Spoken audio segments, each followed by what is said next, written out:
Good evening, everyone, and welcome to this, the 27th episode of Blood on the Thames, a Vampire the Masquerade Chronicle set in London, England. Sorry, can we just start that again? Sorry, the sound issue. Okay. Are we still live? Yeah, we're still live. We're live. Hello, It's going continues. so well. Redux. Welcome to the 27th episode of Blood on the Thames, a Vampire the Masquerade Chronicle set in London, England. With me tonight, Carlos playing Moses of Clan Nosferatu. This guy playing a mystery character that you'll be meeting soon. And me, Peter, playing Benjamin of Clan Melkavian. Rachel playing Katia of Clan Tremere. And Vet playing Jim Roy Woods of Clan Gangle. so I was told that I needed to do a small clarification. I put my Jaffa cakes in a little thingy to avoid any middle of the game crinkling and box opening and we do and picture listen, shaming. No more picture shaming for me. No more picture shaming. So, who wants to jump straight in with a recap? I will start us off. Alright, so... No, my brother's calling me. No. Katia meets with Sabine and gives her the good news that Michael Chase has been taken care of, in so many words. Sabine promises a bright future where Katia won't have to live with the coterie, which is interesting, and asks her to get a sample of Benjamin's blood as she has suspicions about Benjamin and his lovely sire. Benjamin is schooled by Lucy, but he does manage to get her to call an ambulance for Susan, who has passed out due to blood loss. And he then escapes the house and drives away with Alice in the back of his car. So, a Jim health update. He's still a walking ruling with Tusk. Katia tries to help in the name of science. It's as painful as Jim as it sounds. Moses hunts, kills and hides the evidence. No fuss, no mess, just pure Moses cleaning glory. Benjamin picks Moses up, takes Alice to Moses' flat. He's given various instructions and a letter to deliver. Katia then talks Benjamin into giving blood so effectively that Jim seems to offer to give some too. She also has a heartfelt talk with Benjamin about the nature of ghouls, and thanks to Katia, Benjamin finally learns about blood bonds after about 26 episodes. Oh my god! Moses has a wonderfully quiet night in which he can take care of stuff, although Alice remains absolutely and worryingly and uncomfortably mute, looking at him with one eye. Meanwhile, Benjamin hears voices that nobody else can hear. He goes a little bit squiffy. He tells Jim and Katia about Edmund and asks for their help. And the answers they give are somewhere between yes and no. Call it a conditional yes. That's where we got to. So, with the timing being between 2300 and 23:59 on a Sunday, 17th of June. Who are we going to start?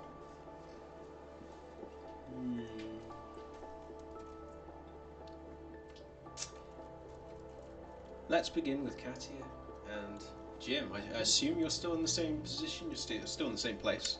Yes, I believe it was nearly morning. Yes. Yeah. Rapidly approaching midnight. And we had agreed to do a blood collection service first thing for the following evening. Okay. So, I think Katia we adjourned our conversation, I believe, after you made that promise. Yes. And after that, I believe I went back up to my own room to probably just do some reading and pass the time until it's time to sleep, because really her main focus at the moment is getting hold of that blood. But she might keep her eyes open for the spirit friend that dwells within the residence, just in case he shows up. Cool. Jim, what are you currently doing?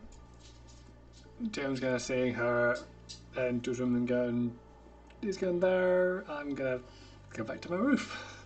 Okay.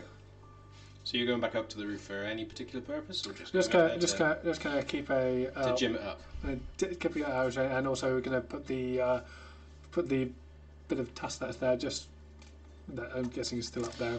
Put it in a place to where you and then know it is. Okay. What What's Benjamin doing? How's his headache? Same level. It hasn't abated. Does he think he can drive with a head like this? Yeah, I mean, it's not. We're talking like migraine here, so you can drive, but you're not going to be staring at any lights. You're probably going to want to not rely on heightened senses for a little bit. So I think he's going to make sure he's got the letter that Moses gave him. Okay. And then he's going to pop up to Jim's office. AKA the roof? AKA the roof, before heading out. Okay. So you step out onto the roof and you find Jim just pretty much where you normally find him, just close to the edge, having busied yourself putting your tusk. Yeah. Where you can keep an eye on it, where you know it is. I have to go out. Right. I should be back before the end of the night, but I was thinking if I'm not, you know how when we're hurt or when we need to, we can draw on the blood inside us. Yep. Well, I don't think you should do that for a while, because there are police around, and if we have to feed, it will be a risk to the Masquerade. I'm aware, but have you been around with 2 broken legs, some seriously deep wounds? It's really quite painful. And it's going to take me several nights to be able to heal this. And with what's coming, I need to be in as top shape. But at the moment, the chance of getting discovered is high. I know. And you are in a bad way, Jim. How will you hunt Not without alone. breaching the Masquerade? I will not hunt alone. That's the point. You can't leave, So so you can't hunt. So you must be careful and not make yourself hungry. There are. It's a bit of a twin sword, is it? Like, too fucked up that I can't really leave. But if I heal, I will need to hunt. At some point, it's gonna happen. That's why I will be certainly asking for assistance when it comes. If I'm lucky, then that's a visible breach when I need to go hunt. But if I'm not, as often seems to be the case, I will need a lot more help. Well, you know what I think. I'm aware. Okay. You're going to be alright? Hmm? Are you going to be alright where you're going? I think so. I'm going to see the constable. And then I'll start to make my way off the roof, unless you say anything else. Okay. So you start making your way back down towards your car. There is no one out about at this hour. There's a few people in their rooms that you can hear moving about, even over the agonising din which is in the base of your skull and hasn't abated. Sorry, can we just briefly go over that sentence again? Yep. Did you say the din? Yeah. Rather than a headache, a din. So can you just tell me? It feels like a headache, Yeah. but it sounds like someone is saying words from a great distance that you can't make out. Okay. So it's like background noise, But indiscernible background noise. But it doesn't feel like someone is... Like, does it sound like the noise is coming from a direction, or does it sound like it's in my head, or in my ear, or... It's weird because it feels like it's both coming from within you and it's coming from without you. Okay. You can't focus on where it's coming from and you can't hear what it's saying, and that somehow makes it worse. And then add to that the fact that it feels like a full head migraine, with every movement you're taking seeming to make it worse. Okay. So it's one of those severe ones, but it's the kind of thing where if you drive very slowly, you could probably get there fine. I'm all about the driving slowly. Yeah, we know. Is do I have a sense? These particular voices that I can hear, although I can't make out what they're saying, do I have a sense of the emotional register? Like, do they sound angry or sad or just Measured. loud? I mean, do resolve plus insight. What's your bane severity? Roll that as well. I'm going to spend a willpower point, goddammit. 2 successes. 2. I should say I've got a 1 as well, so if it's a total fail, then, you know. It's hard for you to discern which is the more prominent emotion that's currently coursing through it, but you get the sensations of anger, fear, shock, regret, disbelief, and an excitement. But they're kind of lashing over one another that you can't really... Okay. It's like you're in a room surrounded by people with the extremes of every kind of emotion that are constantly screaming at you what they're currently feeling. Okay. And it's hard for you to discern which one's the loudest. Okay. So I think I'm going to amend that then, that he will do a test, like, as in he's not just going to drive there relentlessly. He'll try driving, like, while it's quiet, just like a 1 street's distance, and if it feels too dangerous, then he'll wait. So, just because it's been asked, very quickly, depending on your potency of blood, you have something called a bane severity, which is basically linked into your clan, and it's things such as how prominent the Malkavians' madness comes to the fore, how physically repulsive the Nosferatu are, and how difficult it is for them to mass themselves in society. So, as their blood becomes more potent and they get older, their clan weakness starts becoming more severe. So, you're heading off down the road. Okay. So, you are quickly getting the sensation that it is a very wise thing that you haven't just done the instinctive thing of putting on heightened senses, because it already feels like your head's going to split. Okay. But you are making progress. There is enough open road around you. Not a significant amount, but there's enough open road where you can take your time with it. You're not being forced by someone else's pace. Yeah, I mean, if I feel in any sense that this is just unnecessary risk, given everything that's going on, I'll just turn back. I mean, if you were someone that was prone to keeping to the speed limit, sure. But you're Benjamin. Your speed limit is like 30 miles per hour lower than everyone It is at the moment. So, Very harsh. Yeah, okay. it's true, though. Yeah, okay, cool. Okay, so you're going to continue making your way over towards The church. the church. As I see him leave and so the guy go off, I'll go down and knock on Katia's door. Hello? Wait a minute. I know you're keeping a focus on Ben. He's gone out to see the constable at the moment.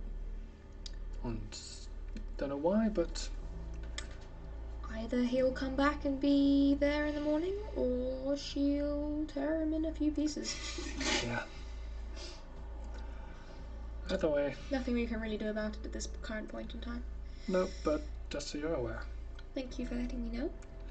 You're welcome. And I'll step out, close the door, and return to the roof. Okay. Roll.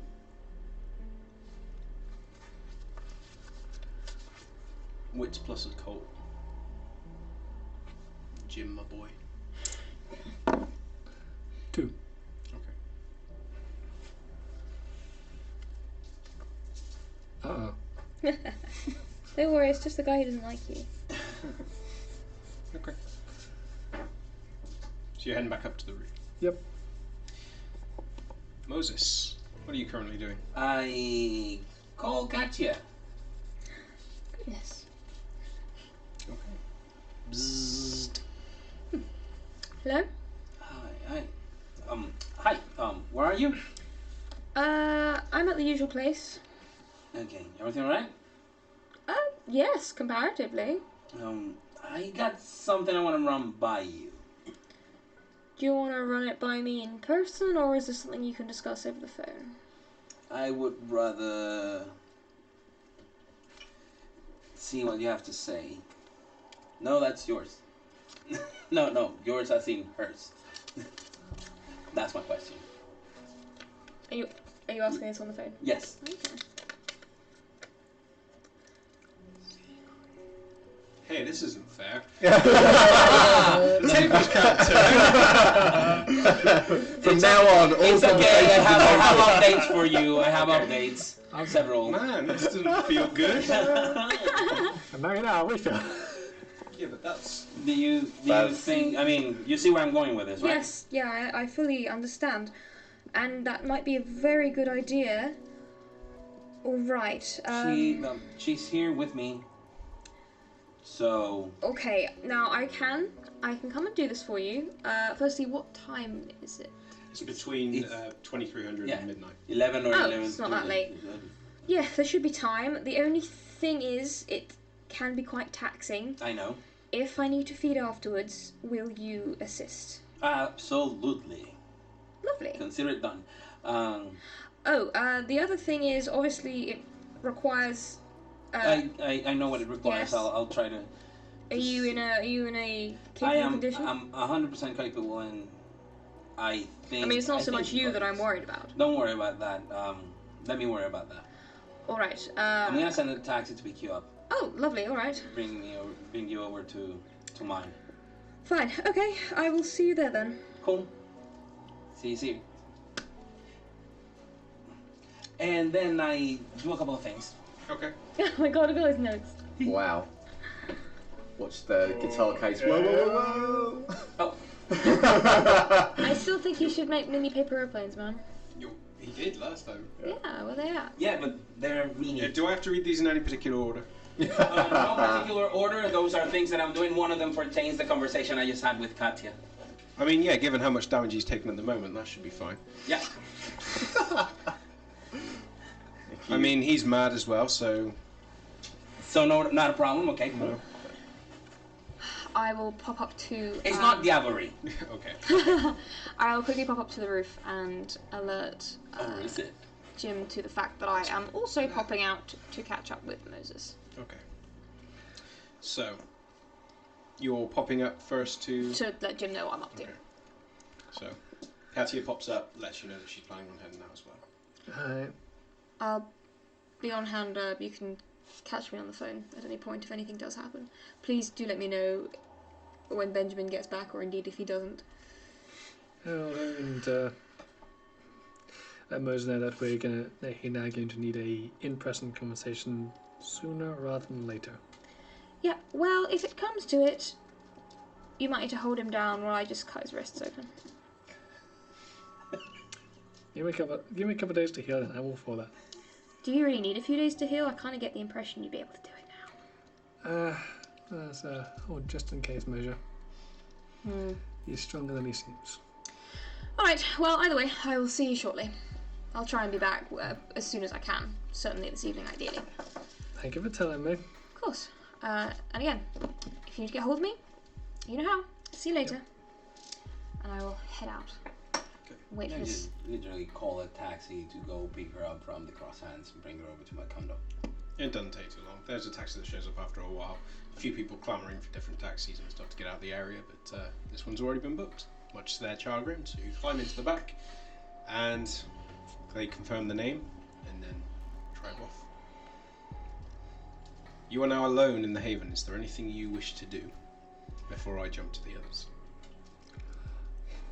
Just how much of a tusk do I have at this point now? Is that, when I healed, is that? Hey, I does splintered it pretty well. Yeah. That's still come up quite a bit. Oh, it's regrowing. This is your clan bane, and you Yeah, I won't know. be able to escape it this easily. If you could just hack off parts, you'd have the best bane ever. For everyone involved. Yeah. Um, You have to wait. I'm gonna no, I can't really go out and do anything now, since I'm massive Masquerade breach. Just looking, I'm just gonna write a little letter on the roof. Just probably taking several tries to try and get what I want down, but just as I'm keeping watch over the Haven. Okay. You looking for anything in particular, or? I think just sort of the sort of standard lookout, anything suspicious, threatening, poacher. And yes, wits and awareness. Mm-hmm.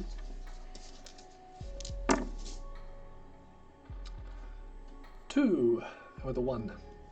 Okay.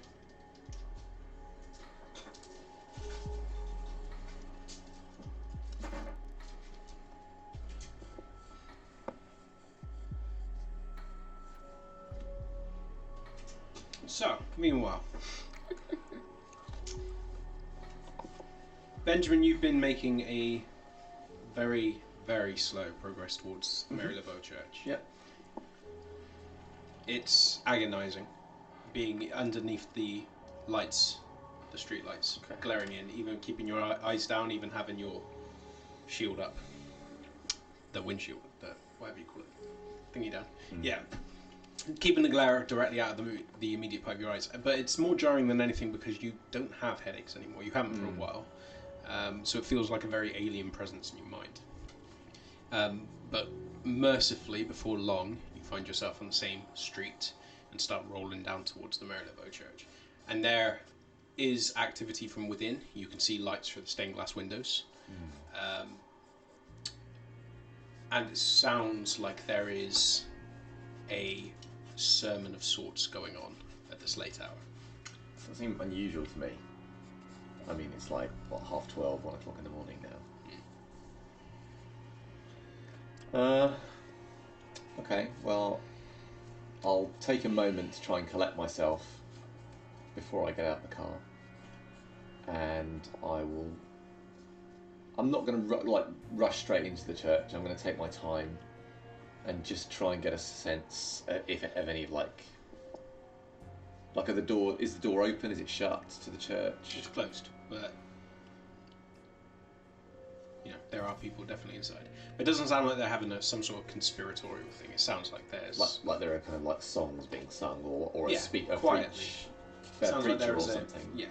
Okay. But without your, which I'm not going to use. Yeah, I'll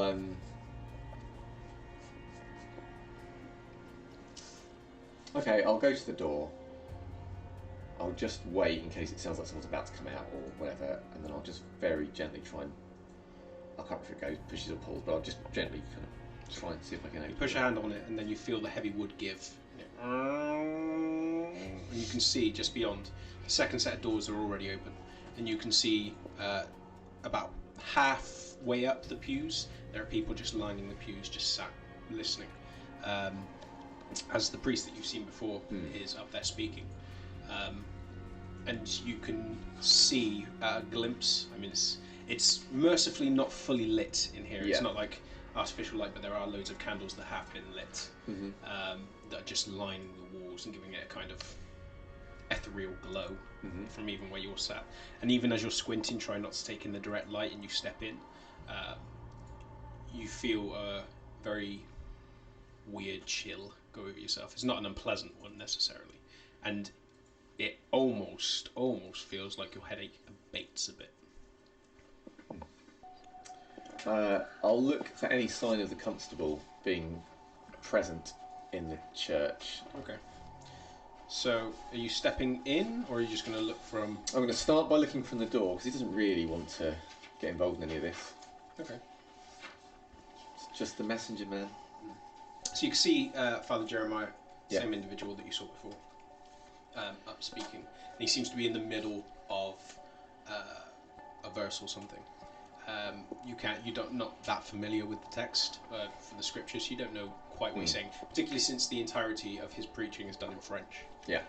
But then as he's halfway through the text and he stops and he notices you, he slows and glances towards the front row, almost in askance. Very, very minuscule pause that most people just seem to take it as a kind of... Yeah.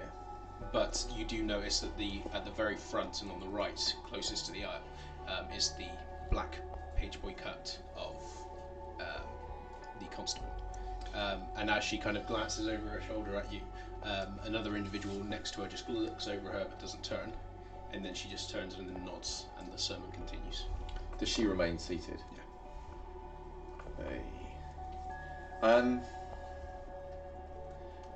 Well, I think probably what Benjamin will do is he'll wait a little bit because it's polite. The etiquette of the situation suggests to me that just tromping down the aisle in the middle of this thing and going up and giving her a letter will be really bad. So he's going to wait for a while at least, in the hope that there will be a convenient moment. Okay. And also, just try and maybe sort of rub at his temples a bit and try and wait out the headache as well. Okay. So you're sitting yourself at the back or just standing up in the air? I'll just slip into a seat at the back. Okay. So you take your seat and just wait. Yeah. Not understanding really what they're talking about, but nobody else interrupts. They're all just focused on. Yeah. I'm just trying to be as kind of out of the way and as non-offensive as possible, or inoffensive even.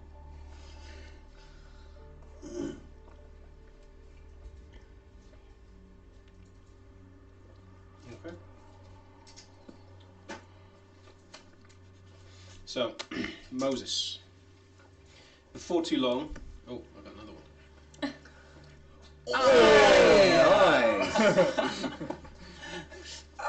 Nice. Sorry, it was a needle. Needed for balance. So.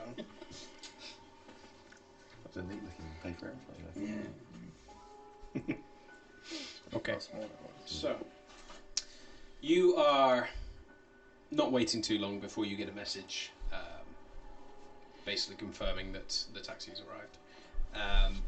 And have you been to his flat? Yes. Yes, I think I have. So you know the way to get back up there, and you managed to see her approach on the monitors before she's at the door. And then you arrive at Moses' condo. I just buzz her in before she rings. Make my way up. Good evening. Finally, you're here. Thanks. Hi. Hello. How are you doing? Not great. Been a while since I last caught up with you. Yes. I think we have not had a chance to have a decent chat. Yes, it Also- seems like things have been a bit chaotic recently, from what I gathered. Yeah, and my GameCube is back at the Crosshand, so it's not like we can have a night of games and chats. But we can have a night of chats. I assume since you didn't tell me your GameCube was at the Crosshands when I left, you're not actually intending to play games this evening. What is it you need? Do you think we can get to business? I think this is the safest. Yes, Course I of agree. I agree. Of Walk course. towards Alice, and I just Holy shit. try to get her to see me. Is she still staring blankly at me? Like, okay. Blink if you aren't hearing me. Come on. Well, oh, there she is. She blinked. Oh, you. Haha, false hope. Some No, kind she's of. just staring at you. Is this some kind of torpor, some kind of catatonic state? I assume she was tortured, but I mean, we have a deal in which no one gets the upper hand. Right. She was in frenzy. She was super hungry tonight. She was Did she manage to feed at all? off of me. It was either that or killing people. Alright, so she has fed, so she's not in danger of frenzying, right? Yes, exactly. She has fed, and she has fed thoroughly, and so have I. So Okay. But I don't like this having the upper hand in the blood bun game. So we have this little game. So I'm just gonna take some of her blood. So we're sort of equal. Okay, girl? Okay. So I just grab her arm, or There's no resistance. okay, bite, and try to squeeze it out of her. It's like, can you please help me? I mean, you can draw it from her. I will. Okay. In the weirdest of ways, trying to get it on. She Do you better have enough anything- left. Sorry, she should. All the blood she had on her system is mine. Well, was mine at the beginning of the night. She should not be super hungry. Alright. Trying to draw it off from her and put it on something. Okay. Need to remember, I don't believe there's any sort of resonance involved with Kindred. No. Okay. Cool. So, And I'm not drinking it, so I'm not losing my phlegmatic resonance. But it's not super important. Right now, it's more having the blood in some sort of recipient or something. okay. Roll willpower for me. I will roll willpower for you. Oh, which is full! Yes! Humanity applies? No, because it's not for forensic. No! This is so bad. That is 3 successes. Okay. You do manage to resist the... Urge to drink it. Yes. As extreme as it is, because the moment it touches your tongue, you're suddenly overcome with the just desire to just keep. Of course, because drawing more. it's my blood and I'm sweet, so it must be like super delicious. Yeah, it's not your blood anymore, it's hers now. Oh, even sweeter. I mean, come on. So you manage to resist it. What are you doing with the blood? Spitting it at Katia? No. At her goblet thingy. Okay. Alright, I take the silver chalice. It's like more of a goblet than a And chalice. I just show her to another room where she can have privacy at all the time for herself and stuff. Okay, I just do that outside the room, so Alice doesn't see what happens. I just take it with me, and then outside in the living room, I put it on the goblet, show her to her room, go back inside, and go like, okay. And I just sit down and wait. Alright. Give her all the space she needs. And then I take my penknife, draw a small cut in my own arm, and put 1 rouse check's worth of blood also in the goblet. Make a check. Yay! That's a good one. Huzzah. And then Huzzah. I will perform the blood walk ritual. So this is the same one you did previously. Yes, it's intelligence plus blood sorcery with a difficulty of 2 because it's the ritual level plus 1. Cool. So that's going to be...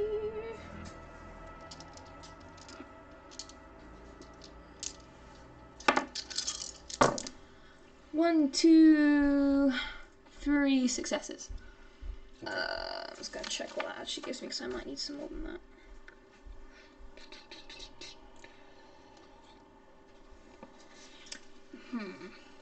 I might... Yeah, I'm going to spend a willpower to reroll some of those.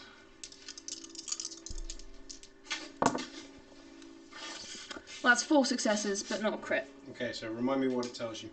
It will tell me... I learn the generation of the subject, as well as the subject's sire, as well as the stuff in the... As well as... blood potency, and I believe their full name. Oh, and then... The blood bonds is on Blood criticals. bonds. Oh, okay. Yeah, that's on a crit. Okay, you might need to remind me that as soon as I find this. But yeah, she's basically doing what she did when she was testing for the... So full name, generation. Generation, Yep. blood potency, name of the sire.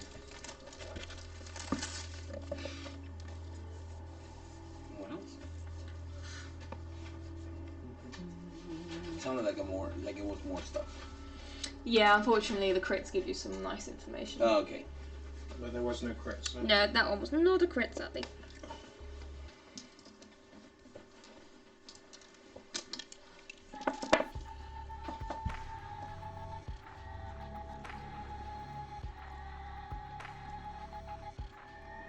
Okay, so the name of the sire, generation, and her real name. Yes. Anything else? Blood potency. Blood potency, yeah.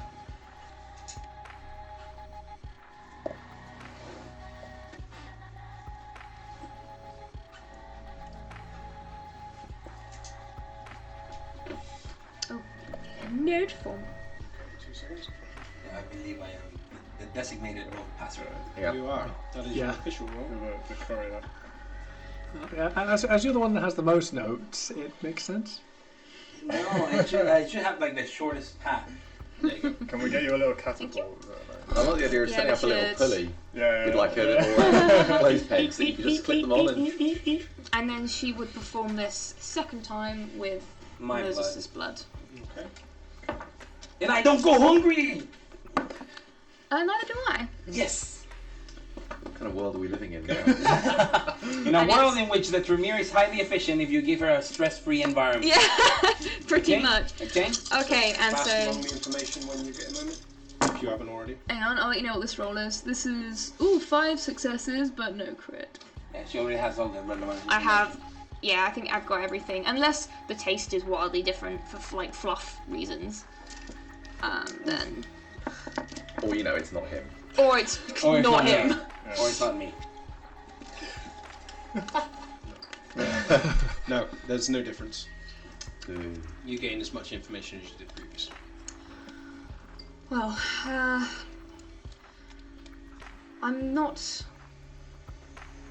sensing anything different from last time. Same with Alice, really. There's no tampering that I can pick up on.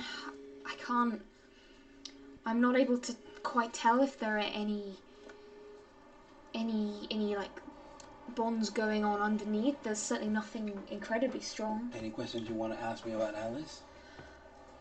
I suppose you know. Just to check the information you have with what I know.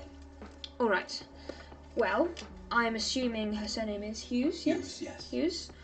And her sire is Sebastian Cody. Cody. And she is of the 12th generation. Yes. Likewise.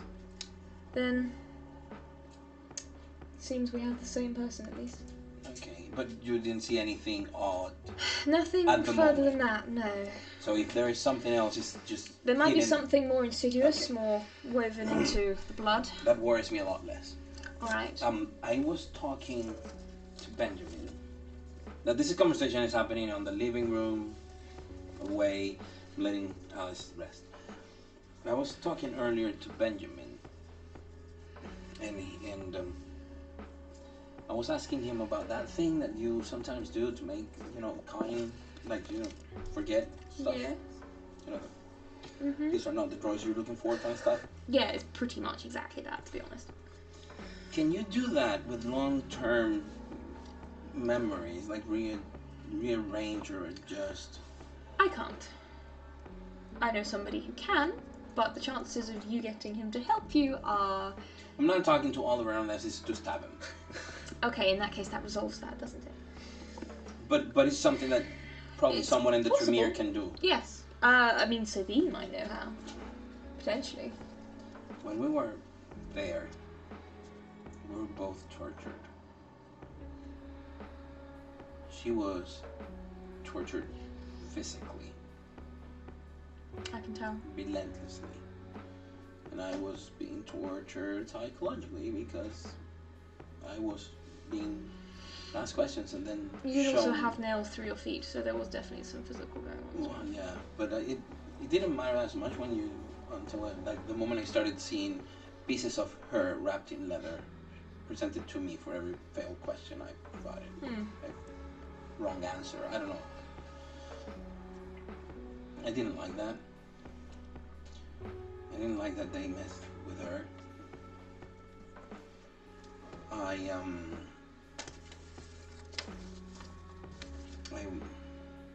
I was under the understanding that both Edmund and Sabine at some point were together. You mentioned something. Yes. You mentioned that much at some point I that they believed- were together during the Blitz. I believe they worked together on the eradication of the Sabbat in London Oh, so during it the was Blitz. directly related to the Sabbat. It was, yes. I have so many questions about how to destroy them. So do I. But I find when it comes to questioning elders, you have to take a measured approach. Oh no, absolutely. I think I have to thank Edmund. He killed the Nosferatus who killed Foggy. Interesting. Apparently he's been not feeling himself after his gallery blew up, so I No. don't blame him. It sounds like something is perhaps a little more wrong with him than that. From what I've gathered from Benjamin, I don't know if you've spoken to him much recently, but Benjamin is, well... He's afraid for Edmund. He's afraid fearful. for Edmund, but... And this isn't something I've seen a lot of in the past. At times I thought perhaps he should exhibit a little bit more fear of what his sire might be capable of, but now, finally, Benjamin is showing concern that perhaps his sire might not be quite as perfect as he thought he was. So he must have done something pretty devastating to instill that sort of doubt in Benjamin. Oh, definitely. But regardless, but only that. I'm planning to perform the same experiment on Benjamin. Well thought of. I mean, well, it's going to be impossible to do it on Edmund to see what's going on with him, but I doubt the Sabbat got to him. I mean, apparently he also has someone else from the Sabbat that he captured, and he showed to Benjamin and the Constable. I sent a message to the Constable with him. Yes, he said that there was some rather higher up the ladder member of the Sabbat that had been captured. I don't know much about them other than that. But then there was yet another, this time a Nosferatu, I did not get their name, that was captured and handed over to my clan. Oh, really? Yes. It seems there are quite a few coming out of the woodwork at this point. If you need any help with information, who's conducting the interrogations in your clan? Can be any number of people. I know Sabine does some herself. Let her know that I'm 100% willing to help. Like, within reason, no bones attached. Cool. Like, this is mutually beneficial for all of us. Alright, well, if you're going to go and seek out Edmund for a display of gratitude, please, in that case, inform me of what you see, what he says. Yeah, absolutely. Let me first get a hold of Sebastian, so he knows I have Alice. Right. And they stop looking for her and start. How do you intend on treating her? Are you going to bring blood here for her to recover with? Yeah, I'll figure out something with Sebastian, probably Deacon Rhodes. Right. Let's see what they have to say. Yes, I would like to think that Deacon might show some solidarity in these times. Okay, is there anything else you need from me? No. But feel free to play with my GameCube for the rest of the night. No, I have my own GameCube. Ooh, but mine's the one that has Spider-Man, so you can borrow it. However, no, this really isn't the time. I'll be back at the Crosshands. I'm waiting for Benjamin to come back. If you need me, you can reach me through my phone. Cool. Whenever. Cool. And I will pick up. I'll call her a taxi and just have a like normal socializing chat while the taxi arrives. Okay. So you're all waiting in the church. Mm-hmm. And the service goes on for another 20 minutes.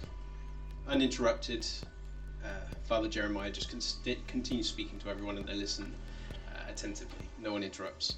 And then finally, when he finishes and they join in a prayer, which you only recognize as such because they say it in unison. After that, everyone gets up. They go and greet the Father, shake him by the hand. They drink from a goblet. They take a small white chip that they eat, and then they depart. Until the only ones left at the end of the line approaching is the Constable and the individual at her side. And they don't immediately pay any attention to you. Instead, they just speak with Father Jeremiah. And then only after he's spoken and she nods, he moves back up to the altar, takes the book that he had there, a small leather book, and just looks over, and then he steps off towards the back room. If you want to describe your...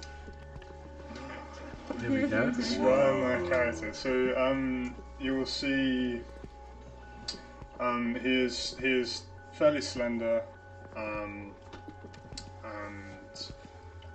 it's probably average height. He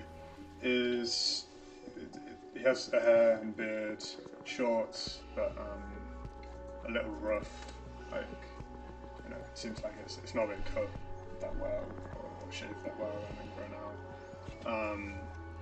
And he is smartly dressed.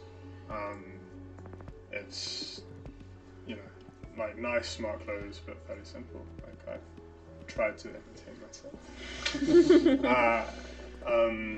And he will have a rosary around his neck as well. Okay. Okay. I approve of this character. Does he seem like someone who is dead? Or does he have, like, you know, is there colour in his cheeks at all? Is there... I imagine at the moment he does not look like somebody who is dead. Not at the moment. Okay. Well, I'm probably not going to interrupt the constable if she's talking to someone. She's not talking anymore. She's watching the father go. The individual that seems to be paying you any sort of mind. It's Okay. Well, I won't be trying to catch your eye. I'll just be trying to sit patiently, kind of, and out the corner of my eye, I'm looking to see when the constable is free. okay. After a few moments, after she's turned to the altar and then muttered to herself, she turns and looks over to you, just expectantly. She says nothing. She just waits. Oh, okay. I'll get up and make my way over to her then. Are you next to the constable? Still? Yes. Yeah. Okay, well, I don't know that he's a kindred, so I guess what I'll have to do is do a breath of life, a blush of life. Just know this is how it all ends. Hey! We're still in that That's crazy all right, world. guys. Use your luck now. Yeah, drain the life behind him later, yeah. So yeah, I'll approach. I'll say, excuse me. I don't wish to interrupt, but I have a letter to give you. And I'll look to see if she, I'll take the letter and offer it to her.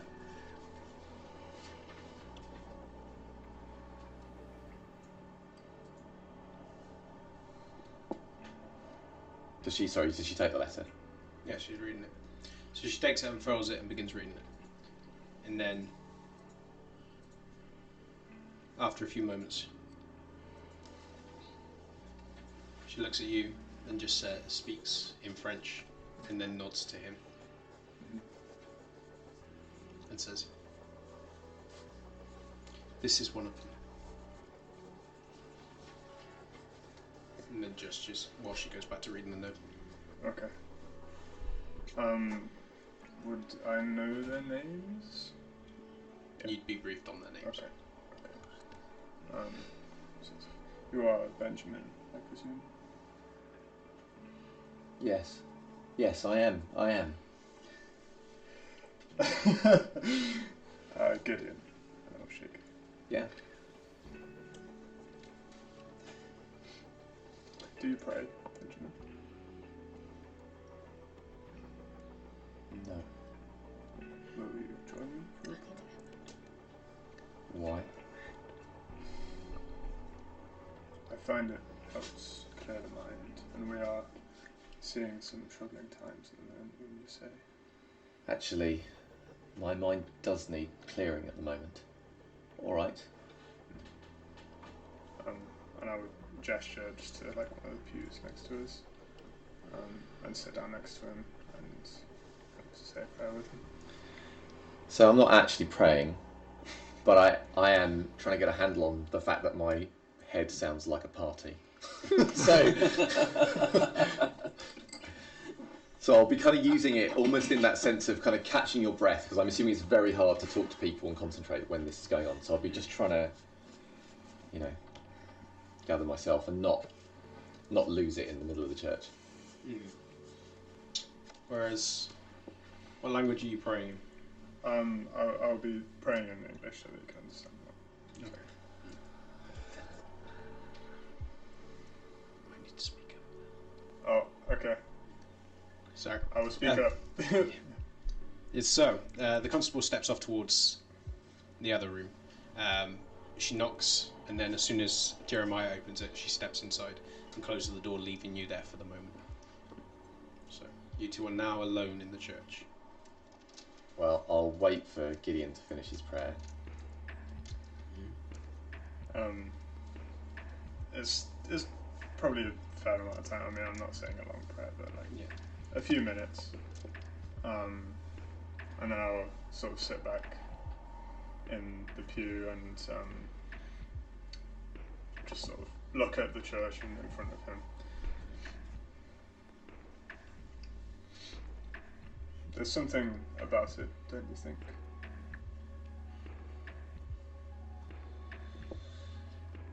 Yes. Something peaceful.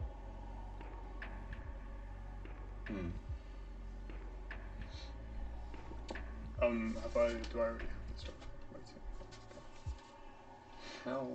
I don't remember meeting you before. Have we met before? No, I don't believe so. Good. I mean, good, because I can't remember meeting you before.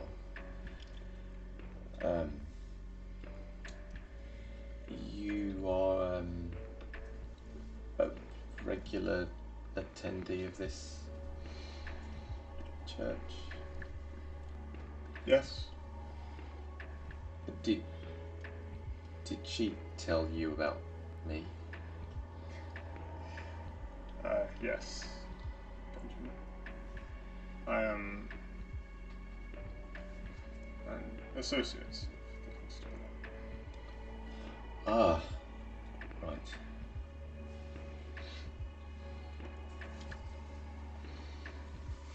Your companions, are they okay? Have they met harm? They have met a lot of harm. But they have made it out? Yes. That is good to hear. Do you know where Moses is? I could get word to him if you wanted. I have to speak to him soon. Are you going to see him now? What time is it now? Now, closing in on about 1 in the morning. Perhaps, maybe tomorrow.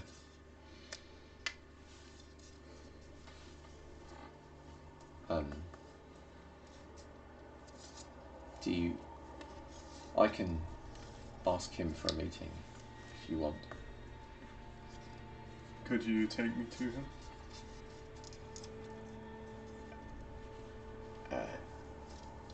Well, I could, but I should ask him.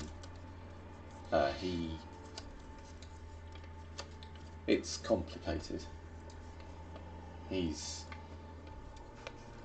looking after lots of things right now.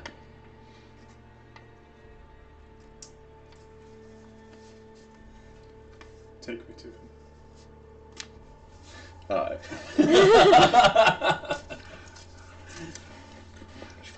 I'll call him and let him know.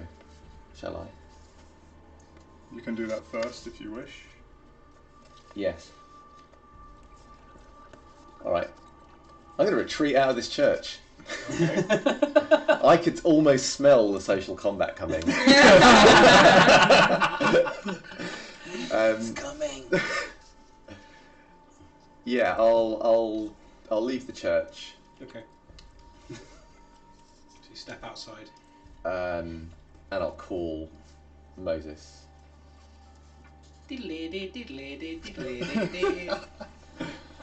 Probably I have like a weird, like the cucaracha, like something like that. That one. I pick up. Your fucking phone. Definitely. Hello. Hello. Hey, Benjamin. Hey, how are you?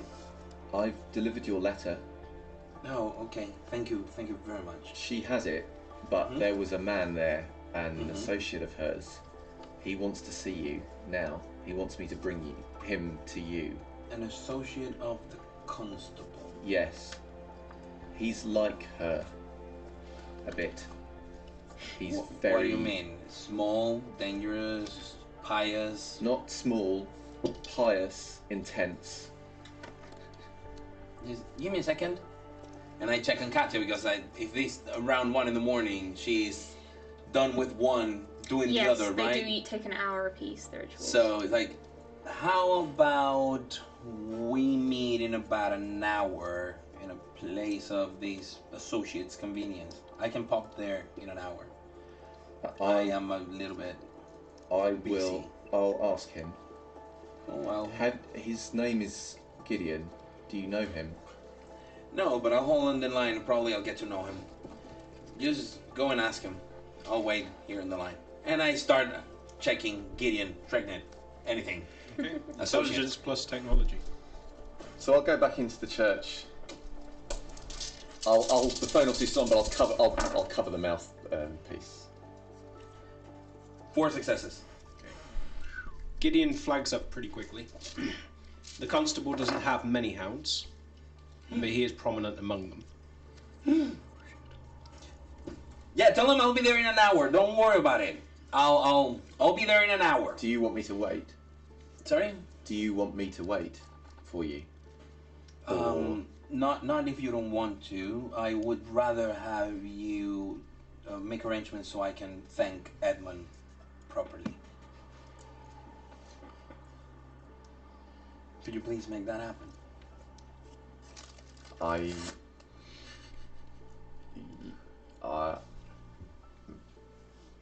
I'll tell Gideon. Hey, hello. Yes. Please, Benjamin, can you make that happen? I know you. I could take you to him if you want. Yes, I do want that. You don't need to be present. You just make the arrangements. I don't think you should go alone. I want to. Don't worry about it. I will not. I'll tell him and I'll arrange things. Cool. Thank you very much. So I'll hang up. I'll go to Gideon and say he's going to come here to you. He says he'll be an hour. Okay. Thank you, Benjamin. I will be praying for you. Yes.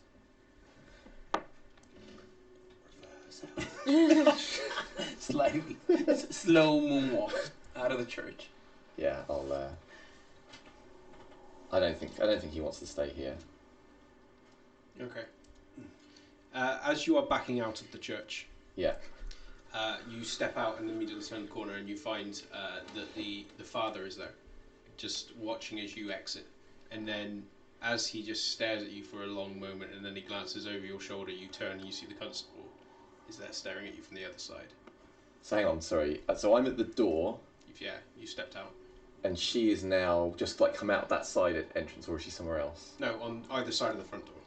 Oh, like they say, flanked me effectively. Jesus. All right, okay. So, all right. Well, he'll stop and just look in the constable's direction in case she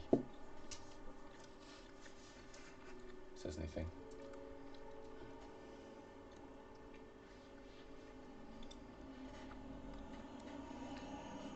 She steps up to you, holds out a hand. I'm having horrible Moses flashbacks. Yes, me too. Extend my hand and give it to her. She takes it and turns it, Okay. and then places a hand underneath. I have other gloves.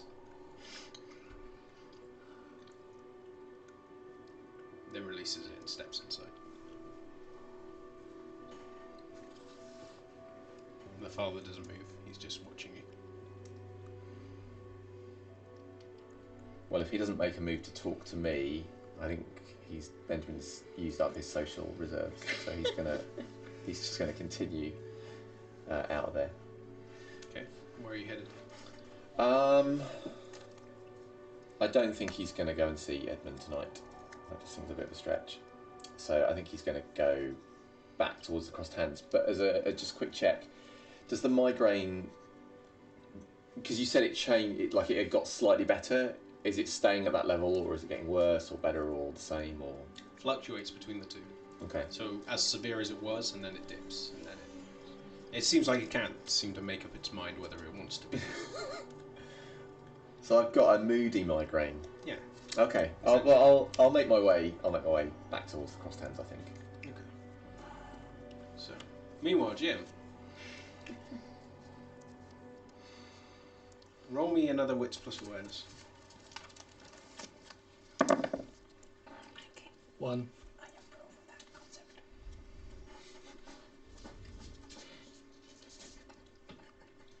Okay.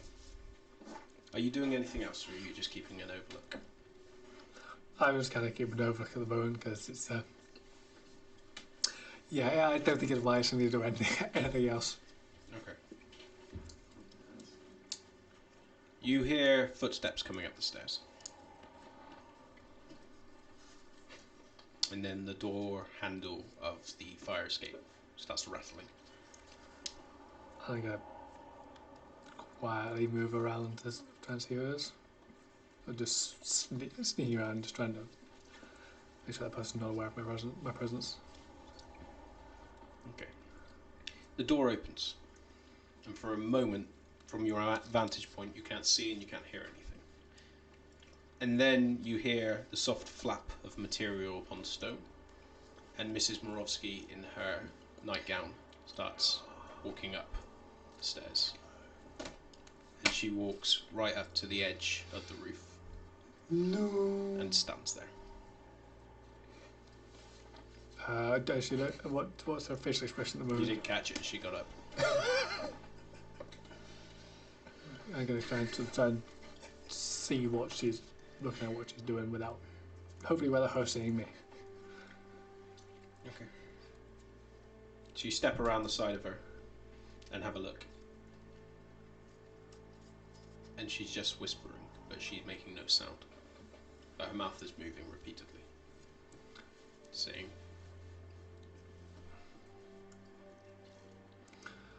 I'm gonna keep watching that as I flip out her phone, just text Katia, Mrs. Morovsky talking silently again.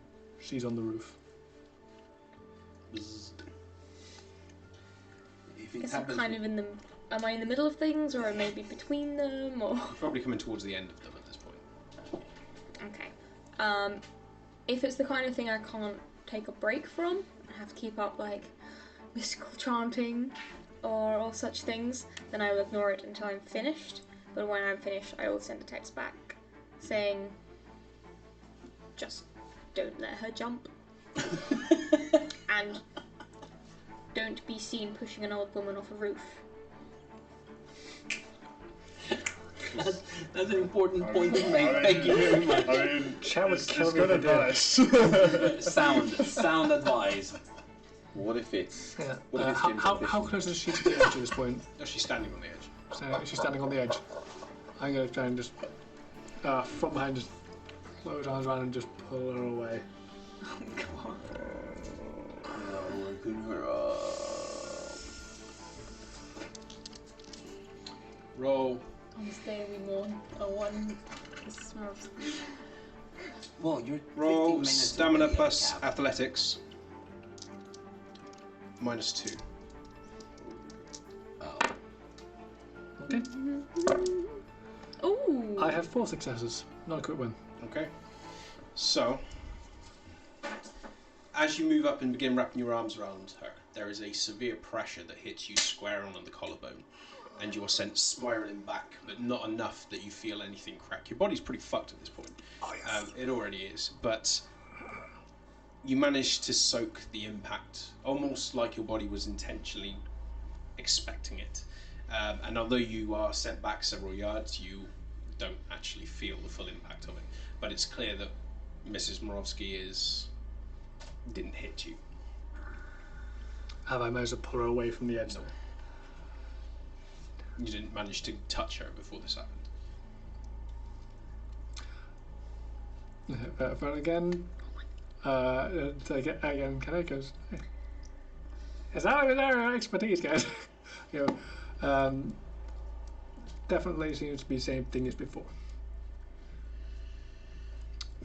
She's at the edge, can't get to her. And I'm just gonna just watch her, and if she moves over the edge, I'm gonna try and grab her. But I'd probably text back saying, if in doubt, stand underneath and catch. is it what is she looking at? Is she standing on the edge of the front or side? The front. There's no balconies. No, I'm gonna be staying on the roof and just try and land her if she goes to go off the edge. Okay, so you're just watching. watching, very much prepared, ready if she looks like she's about to take a step forward or pitching forward. Okay.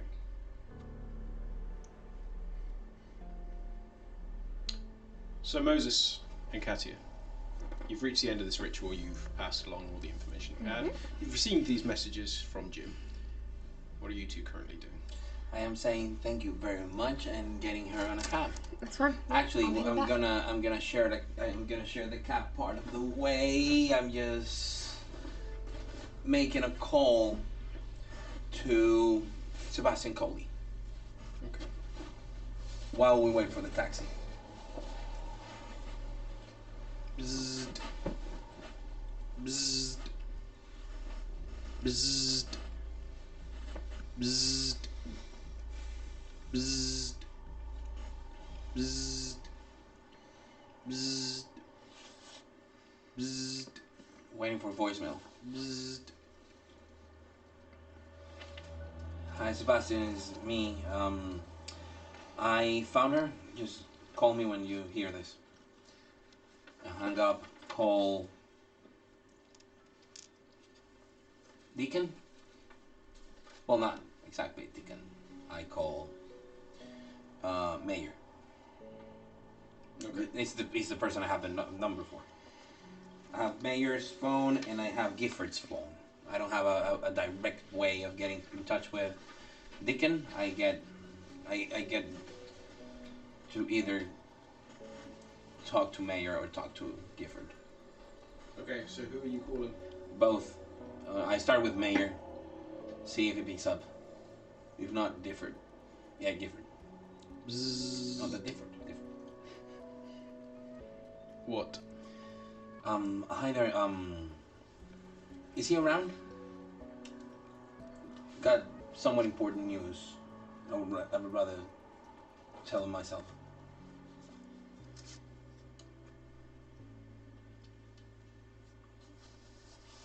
Who's this? Hi there, Dee. I found her. Where? Oddly enough, in a neighborhood, such and such. She was hungry. There was issues.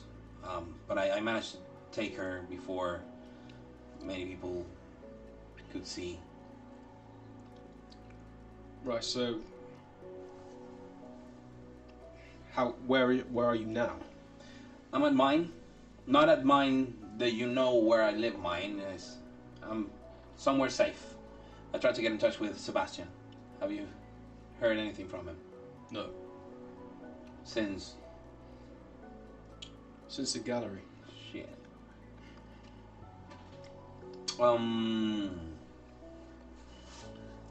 She's safe, but I wouldn't be against having her being slightly safer. I have no problem tending to her and making sure she's fine while she recovers. She's in no state to be moving around. But I would greatly appreciate any support and help you can give me on this regard. You send me an address, I'll get Mayor to come and pick her up. Pick her up. Where are you taking her? Somewhere safe. Can I go with her? Or at least can I know where she is? Gonna take her out of London. That is actually hella smart. Yes, I'm in for that. I'll text Mayor an address. Get her ready to move. She is Mayor ready. hasn't got long. She's ready to move now. And then can I be dropped off in? And I tell them near my other haven, like somewhere around the area. Can I be dropped down later? Just there? don't leave him waiting. Nope. Thank you very much. Thanks. Yeah, I'll set it up now. Bye. Hang up immediately. Start you see me stuttering. It's like okay. I think I got a way of getting her safely out of London. Deacon Right. Road is gonna make that arrangement for me. That's probably the best course of action. I think. Well, I fear. I am texting my current address to Mayor. I think there's going to be too much to worry about very soon to also have to care for an injured friend. Yes. Also, there are a lot of things I had to take care of here before I am able to skip town for a couple of days and be with her. Of course, I have my own errands I have to do. Absolutely. Again, if you need help with anything, doesn't matter if it's not related to this. I mean, thank you so much for this. Of course. This brings me a lot of peace of mind. Probably to you as well, but... I'll let you know if anything comes up. And I just let her take the taxi. I was gonna share it with her, but now that I'm waiting for Mayor. So... Okay. So, you go downstairs and get the taxi? Yep, heading back to the Crossed Hands. Yeah. Okay. What are you doing in the meanwhile? I am getting her ready to move. Okay. I grab my guitar case and I make arrangements. I grab my new boom boom stick and I just put it with me in somewhere. My brass knuckles, what's on the note, the one that I prepared, a second burner besides the one I have, and a laptop. Okay. And a small modem just in case. Okay. Like literally, I'm gonna be like a little thing. And I prepare a small backpack with Alice's clothing. Like I have some, like she has like a couple of drawers in my place. I'm just putting her clothing in my backpack, so she's taken out of town with some of her stuff. Yeah. Okay. So you gather all these things together, and then you head back over to the room, and then you push and... Alice? Alice?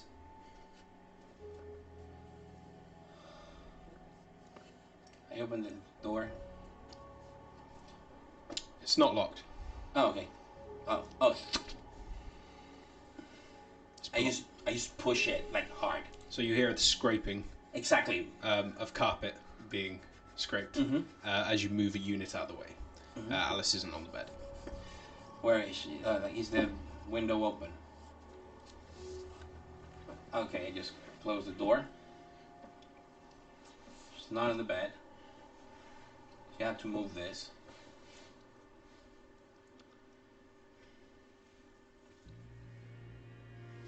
Turn off the lights. Go invisible. And I start roaming my own room. It doesn't take you too long to find where she is. She's under the bed. Okay. She's not moving, and she's still staring at the base of the bed. But she's wrapped underneath, hidden by the overhang of the covers. And the moment the door opens, or the moment that the door is shut behind you when you go invisible, her head just looks in the direction of it and just focuses on it. She otherwise doesn't move.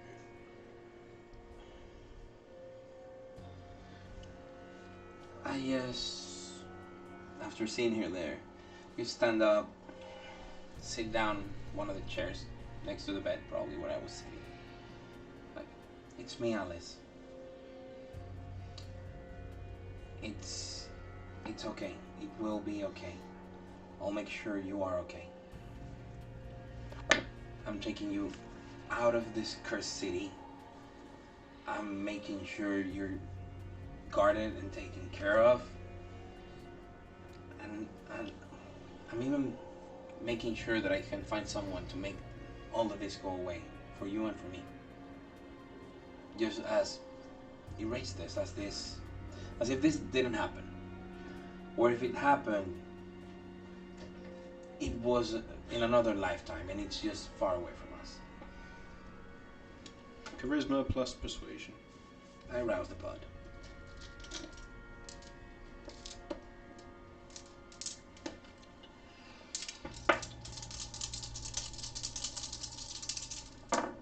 And that is a critical win, 5 successes. Happy critical. I have 3 10s actually. Those are my successes. Critical wins what you needed. Yeah, critical win with an extra 10. to boot. 3 10s and a 3. Okay. So I don't willpower anything. And I go home hungry! Oh crap. I'm not rolling anything else tonight. It's done. No. Look at my roster. I'm owed some bad rolls from you guys. Yeah. No. I just rolled 4 10s in a row. Forget about me rolling anything else. Okay. Like I'm not gonna do anything. I'm not just. And I just, from my sitting point, I just pick. Come on, girl. We've been through wars before. You got me out of my rut.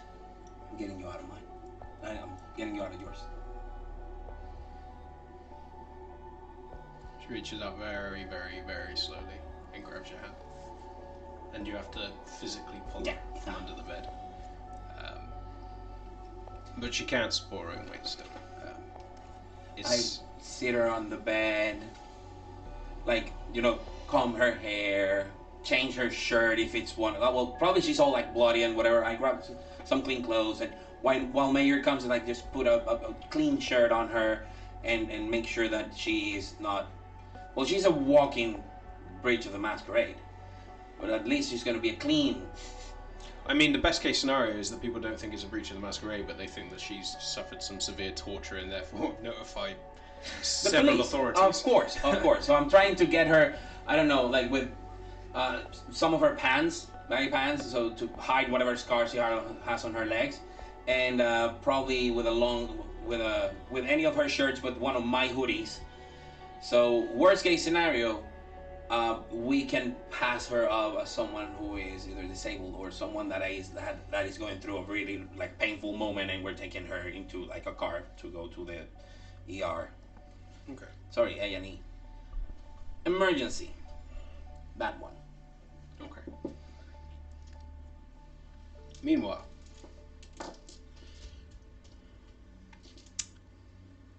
you're still waiting for Moses. You are headed Back to the crossed hands. Okay. So between all of these different events, you'd arrive first, Katia. Not too long after you'd arrive. Mrs. Morovsky has not moved. She's standing with her hands slightly out to either side of her, just standing on the edge of the building.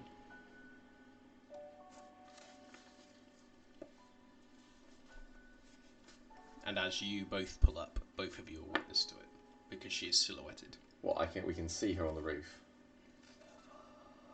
I might try and catch Benjamin up to speed because he hasn't been told what's going on. Okay, well, I'll probably just be staring up. Is this...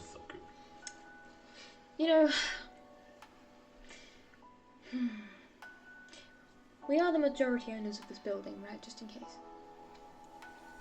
If you're still up there, I'm still up on the roof. I am, and Moses is. Good. Yes. That's good to know. This almost feels like one of those occasions where notifying the relevant authorities might actually be a good idea, if not just to pass suspicion, just in case an old woman was to mysteriously fall off a roof. I'm gonna, partway through your sentence at that point, I'm gonna go in and bolt up to get to the roof. Oh dear.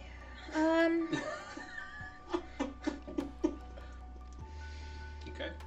Take the stairs 2 at a time, make all your way. Yeah.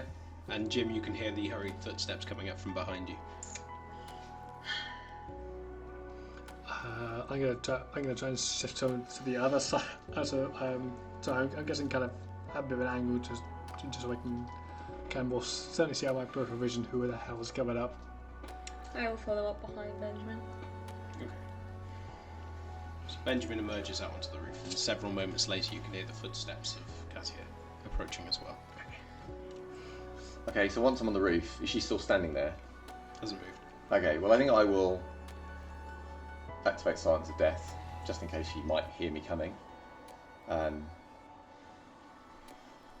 I'll look at Jim, and I'll look at her.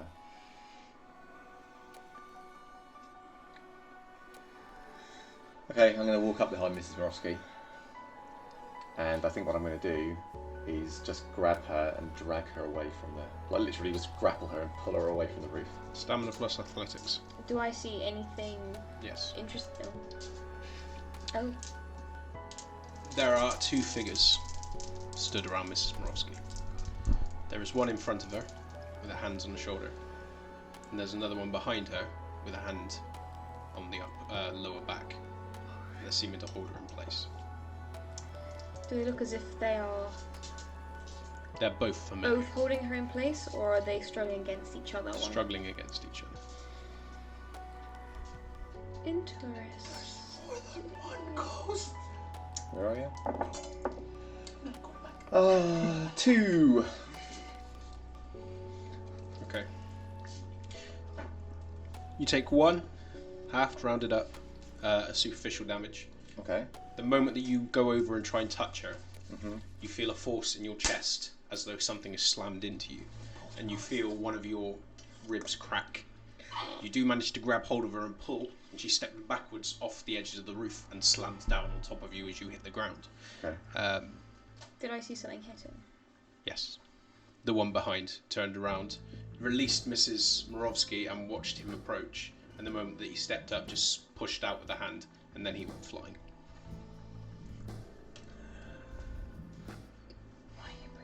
So she's now on the roof, away from the edge. Yeah.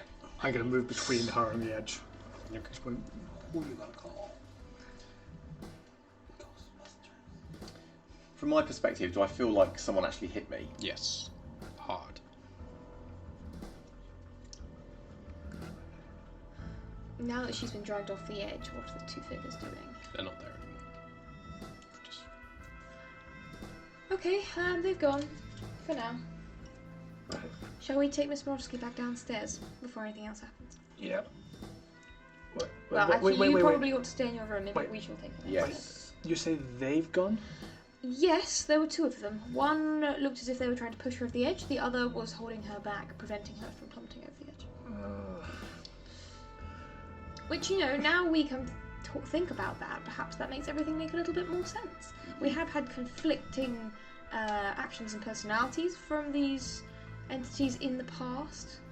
Is Mrs. Morovsky looking like she's with it again, or is she asleep or unconscious, or what state is she in? She's asleep. Oh, Moses is going to be so happy about this. Thank you. Thank you. I'm going to enjoy it. Please let me be there when we tell him. Why would you take pleasure in this? I brought a shot to reveal. Yeah, the amount of being I take, give me a little pleasure in something. You want pleasure from... Not that, you sick Suffering. fuck. Now, let's take this woman downstairs. I'm not Sit down. Thank you. Sit down. Yeah, that's not at all intimidating, dear. Sit I down. know.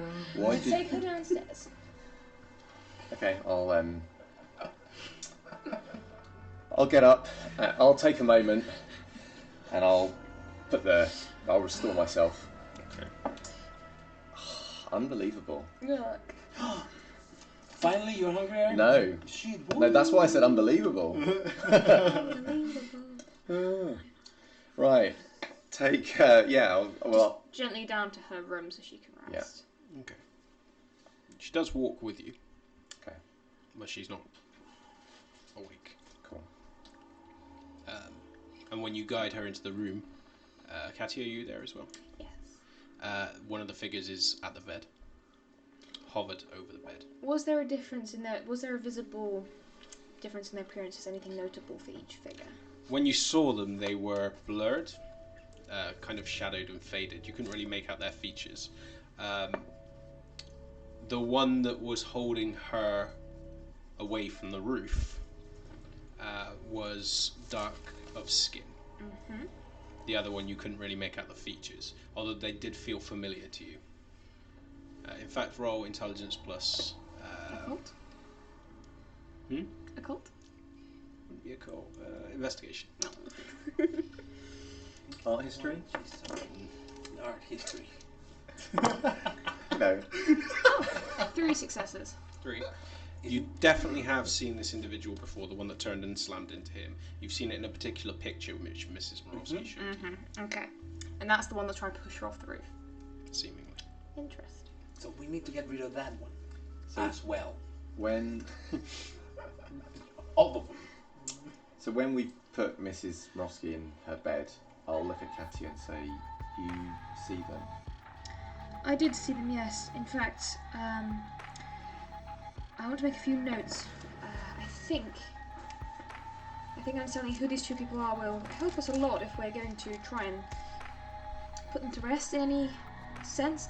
Interesting thing to note, the one that's trying to push her off the roof seemed to be her dead husband. Till death do us part. That is interesting. It hurt me. Whatever Yes, it was. he turned round and walloped you in the chest. You need to fix this, or we can't stay here. I am working on it. We've been quite busy lately. Well, now I know this, I might be able to help a little bit more. I know there's two. Each of them, I imagine, needs something different. I'd like to understand what happened and how they both died, to be quite honest. I'm going to lean a little bit closer and say, I'm worried about Jim. I'm very worried. He sounds like he's losing it. You might be onto something. I'll bear that in mind, thank you. There's now two at Mrs. Morosky's bed. Okay, once we've kind of settled her back in, is the figure still standing there? There's one that's horizontal, directly above her. That's just Floating. yeah. Which those one staring is at which her. one is that? Is that the dark skinned individual? Yes. Not the dark skin. Sorry, that's the other one. The other one is. No, sorry, it is the dark skinned individual that's above her. The other one is in the corner of the room, with his back to her.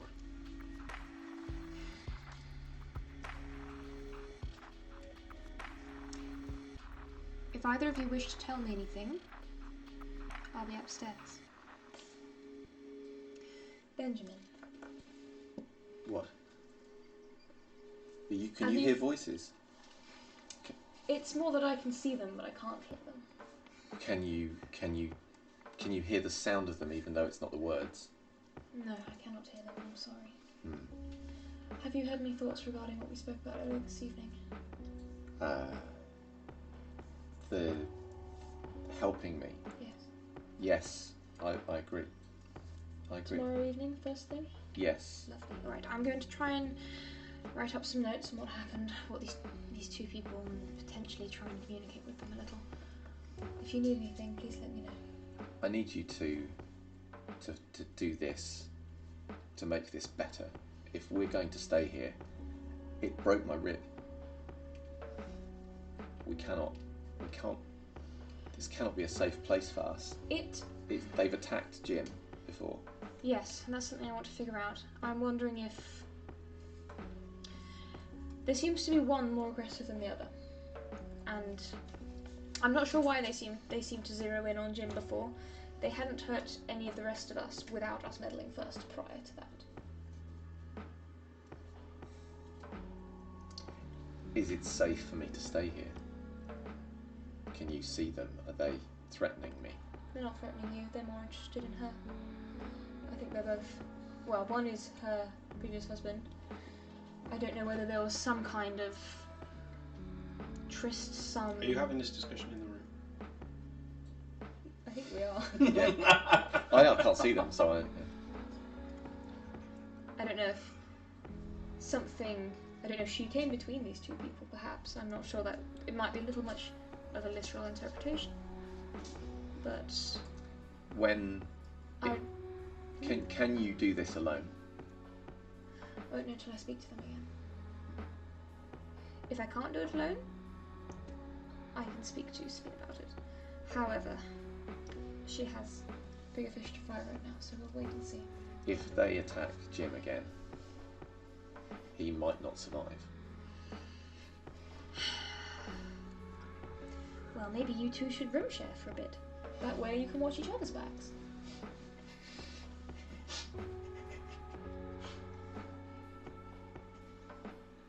There is something else I'd like you to do. Yes? Make things better between Moses and Jim. Because it's very Exhausting. difficult. Yes, exhausting. Exhausting.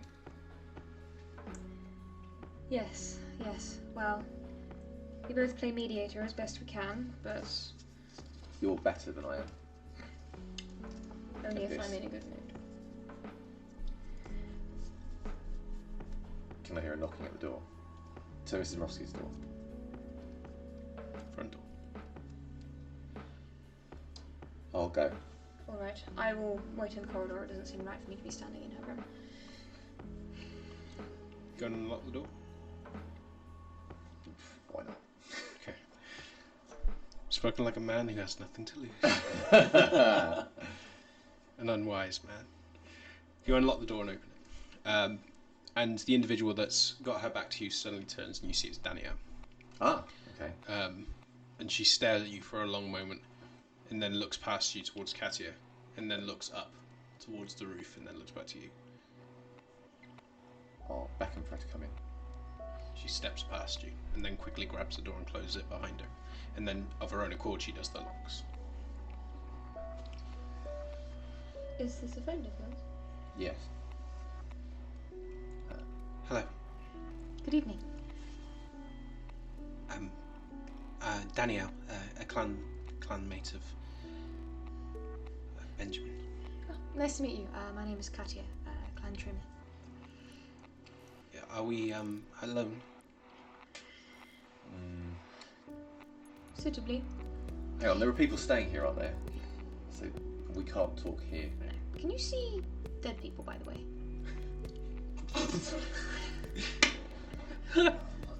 Beautiful conversation starter, if you ask me. Because if you can, it would greatly minimize our current problems. I can.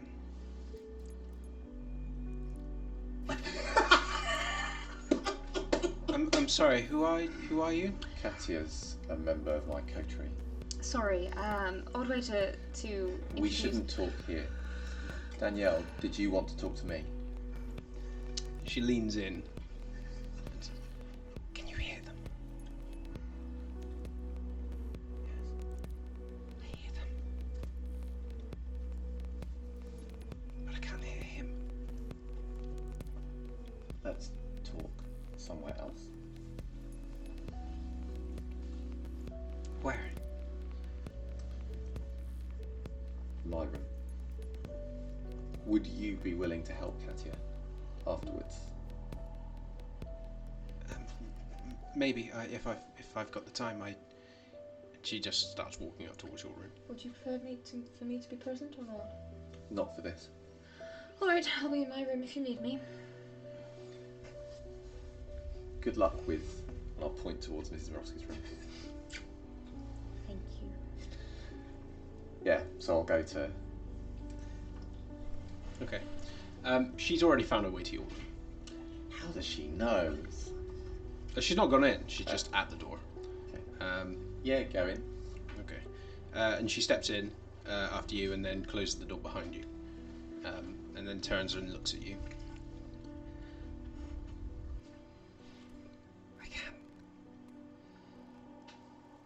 I can't stop hearing it. It hurts. Like a migraine. No. Yes. Like lots of voices. I didn't think we got migraines anymore. It's not that. What is it? No, it's all of them. I hear them all. But I can't hear him. Him? Who's him?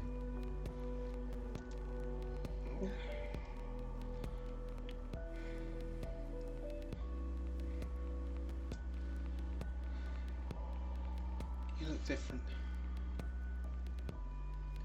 What have you done?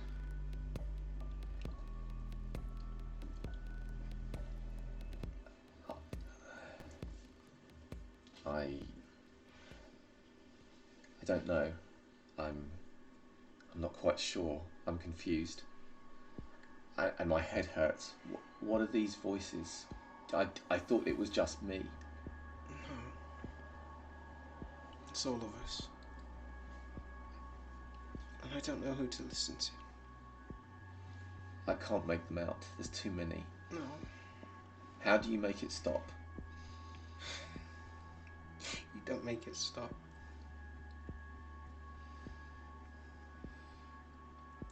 What do you do? I can't do this every night. This.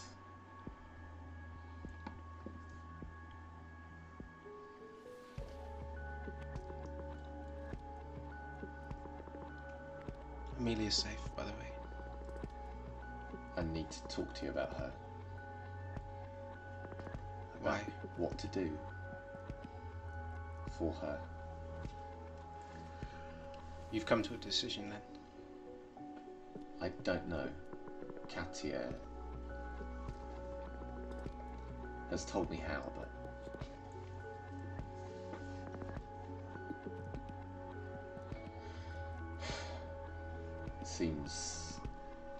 it seems wrong. But to do nothing seems like killing her. I don't want her to die, Danielle. And I know she doesn't want to die. But what Katia said gave me pause. She can't know what it's like either way. You're asking her to take a leap regardless of what you decide. They won't let her go. They know who she is. Then I think I'll do it. But will you help?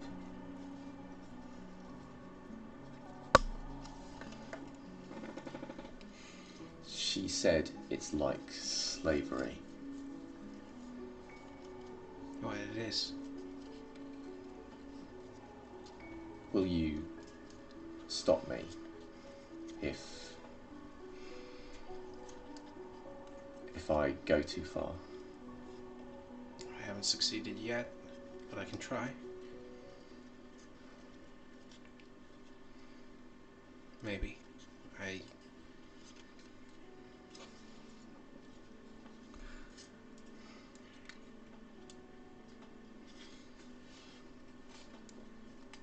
It's louder here. I don't understand what it is.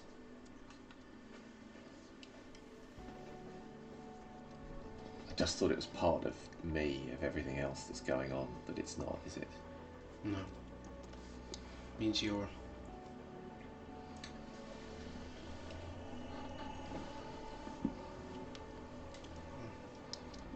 one of us.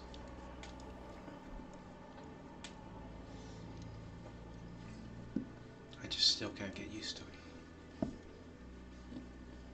How long have you been hearing them? I can't remember. I just...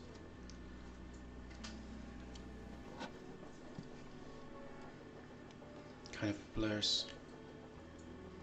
Who's him? You said you can't hear him.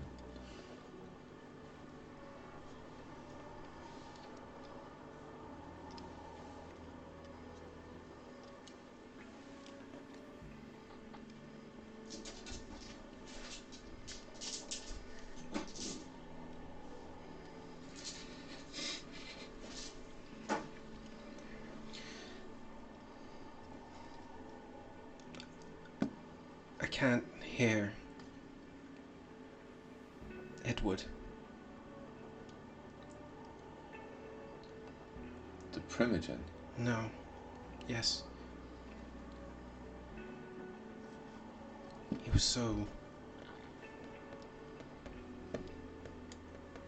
loud. I mean, he never was when you met him. He never spoke, but in my head he was here, and he drowned out everything, and with one above everything else it was easier, and now I can't hear him. Do you think he was killed in the attack?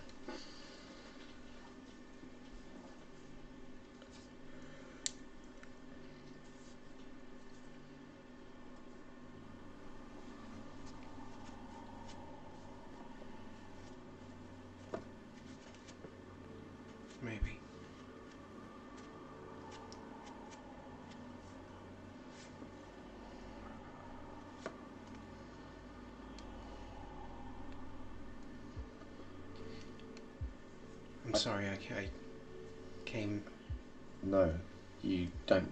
You can always come. But seeing you makes me think I should do this soon. But Her future was forfeit the moment that Edmund discovered her. It's up to you whether you give her a better one or... I'm not sure how long I have, Daniel. None of us are. I mean, people that have surety are just... I mean Edmund. I think he's very angry with me now. Edmund's angry at the world. But at me now. He never used to be. Yes, he was.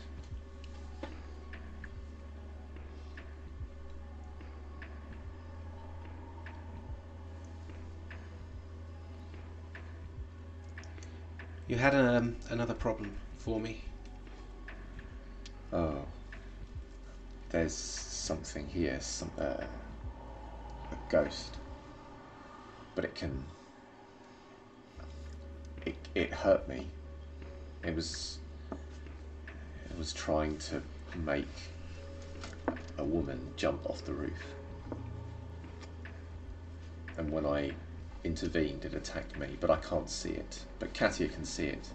She says there's more than one.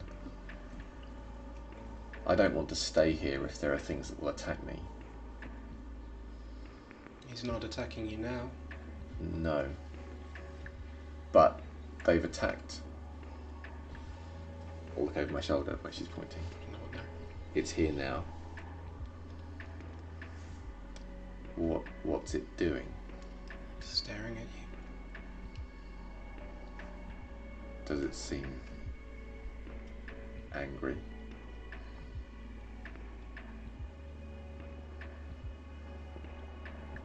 Raging.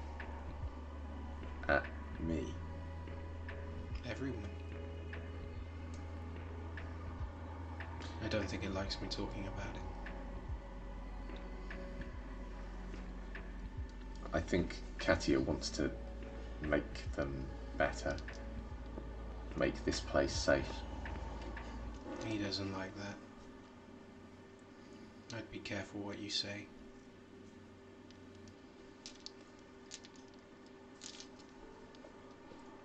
I should go and speak to your coterie mate. And then maybe we should go and see Amelia. Yes, yeah. Don't mention her by name to the others. I don't want anyone to know about her. I don't want anyone to look for her. Apart from you. No, I won't say anything.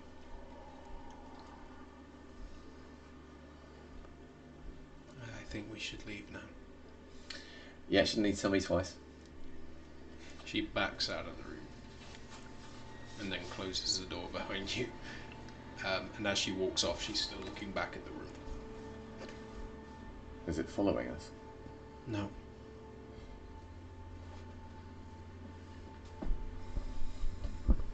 You head back downstairs. Jim, what are you doing? I'm currently still on the roof looking out. Cool, man. Cool. Like Jim's going. chill time. You need like a Walkman or something. Just... Or Game Boy. Get yourself a Game Boy. Or a DVD player on a box set. Yeah. Very pretty cool. Just hear the Guardians of the Galaxy soundtrack going on. So, Moses, where are you heading? What are you doing? Before we go on break. Oh! This is gonna fail. Oh! That was so close. So close.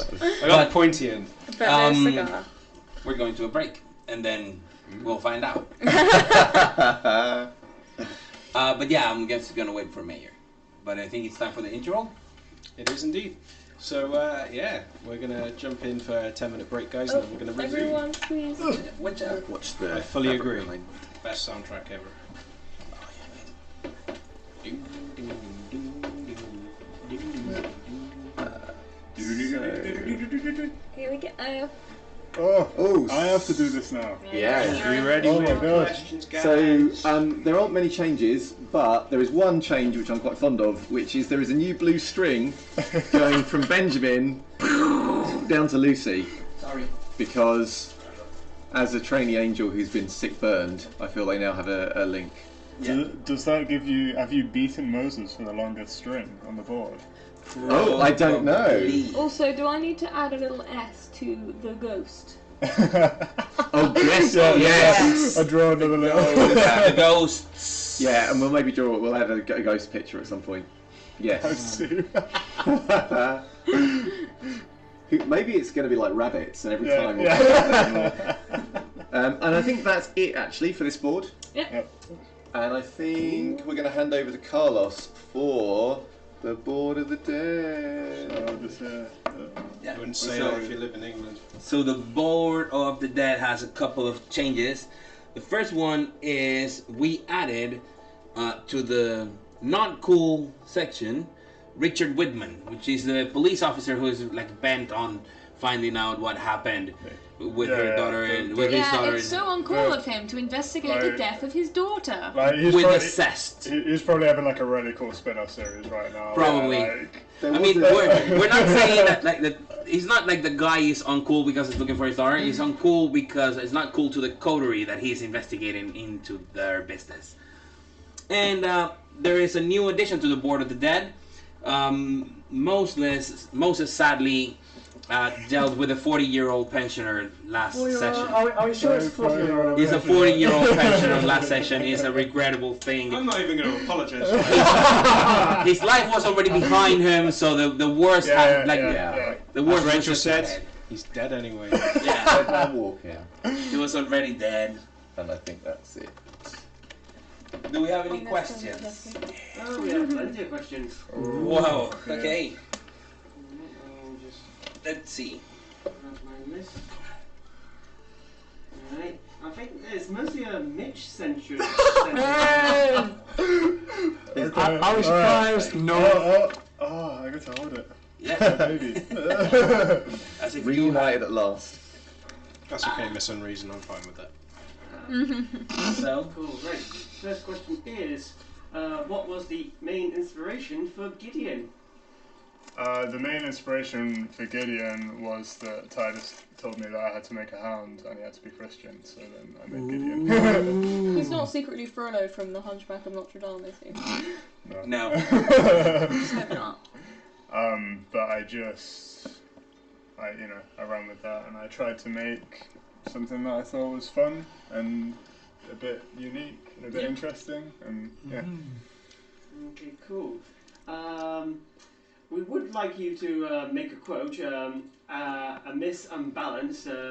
He asked if you can say he was a cop and he was good at his job, but he committed the ultimate sin and testified against other cops gone bad. Can you please say that in your best 90s What? voice? Am I Can I clip this? That's He quite was- long. So, Is this specifically for Mitch? Yes. Okay. He was a cop, Yeah. He was a cop and good at and he his was job. good at his job. and he was good at his job. But he committed the ultimate sin and testified against other cops gone bad. Chap, job. chap prepared to clip Is this? that a line Clip from this? like, I don't know, Lethal Weapon or whatever? Just every thriller. It's a sort of 90s mashup. It's a 90s quote, thing. isn't Sorry, He was good at his job. He was a cop Yeah, and good at his job, yeah. but he committed the ultimate sin. Say it as if you're doing an Irish shanty. That'd be more fun. They committed the ultimate sin. And testified against other cops gone He bad. testified the ultimate sin. He testified against other cops Gone bad. Yeah. Is that really the ultimate sin? He was a cop. I would say that is the opposite of a sin. Yeah, I'd I say would that's say a that the cops virtue. going bad, Come on then, your 90s voice. but for chat, Do it. he was a cop, and he was good at his job, but he committed the ultimate sin and testified against other cops gone bad. Find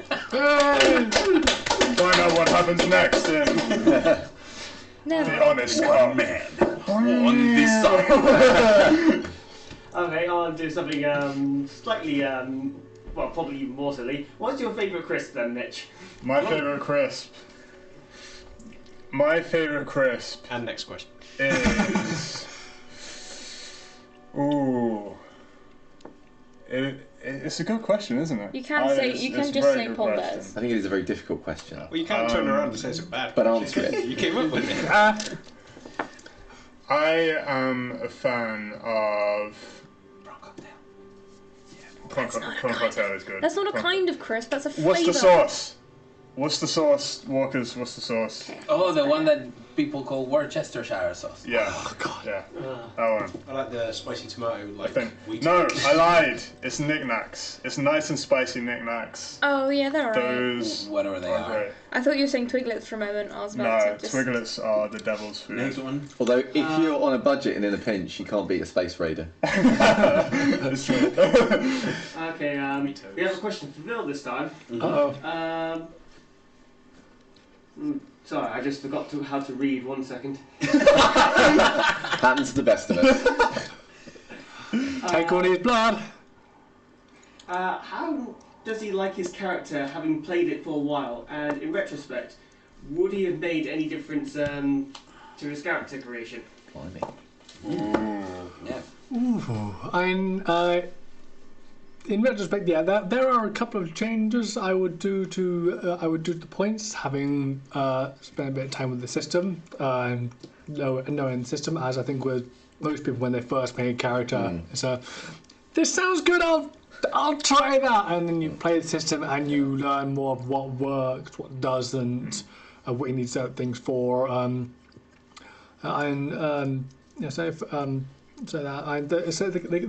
character wise.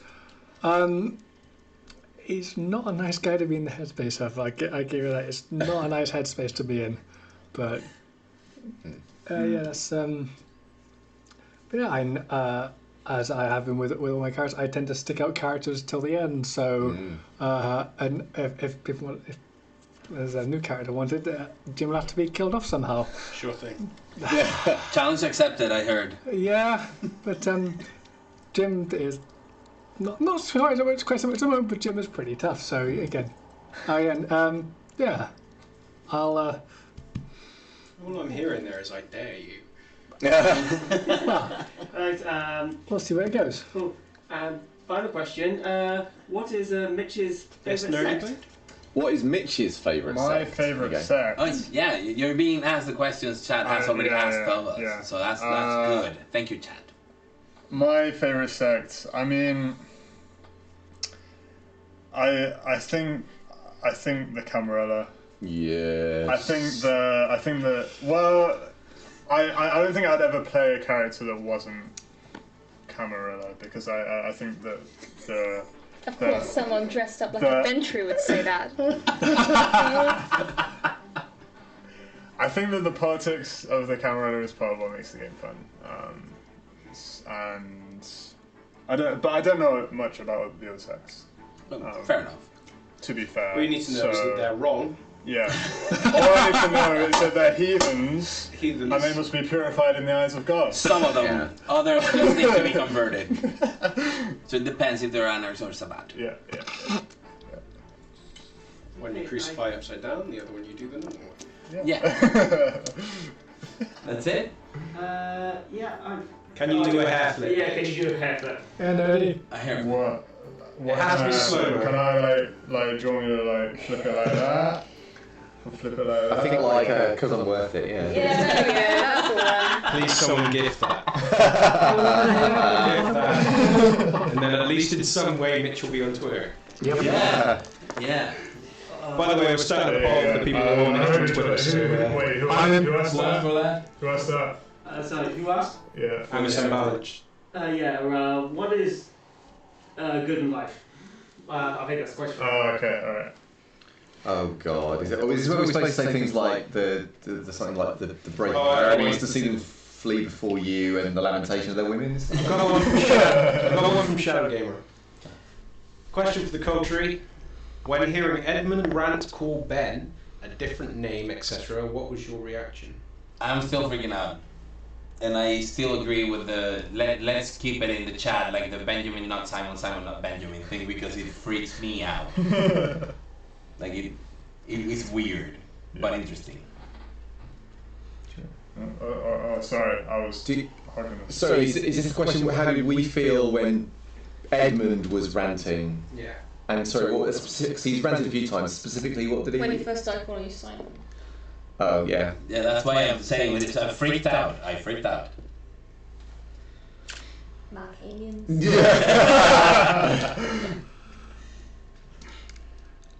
Oh, what? This is Marcos, this is backstory, this is a mixture of both. I don't have a fucking clue. And oh my god, this is terrifying again. Mm-hmm. Yeah, The last 2 minutes in the Sabbath, brother. I think my response to it with Inside was, here we go. And mine was, here we go. Mine was, there we go. Mine was, it begins. Here they go. It wasn't, he was a cop. He was a cop. He was a good cop. And a good cop. Then he committed your own sin. Oh my god. Yes. Anything more from chat? Anything else? I think that's it. Thank you for all the questions. Thank you very much for the questions. Hi, thank you. So I sent you a little plane. It crashed. It did. It did, but I then went to the site, recovered the black box, and delivered it to her. So after the whole plane crash shenanigans, I wait for Mayor. Mm-hmm. I have Alice ready. Whenever Mayor comes to pick her up, I bring her down with him. And then I'm gonna ask him to drop me at a random location in which I can get to my other haven. Sort of relatively. Okay, before we continue, is the echo okay, Cal? Still working on it, sorry, I apologise. It is what the Markavians suffer through. Now you have, we're doing this on purpose so you can sympathise. It's not my fault. It's 4D stream. I blame Peter.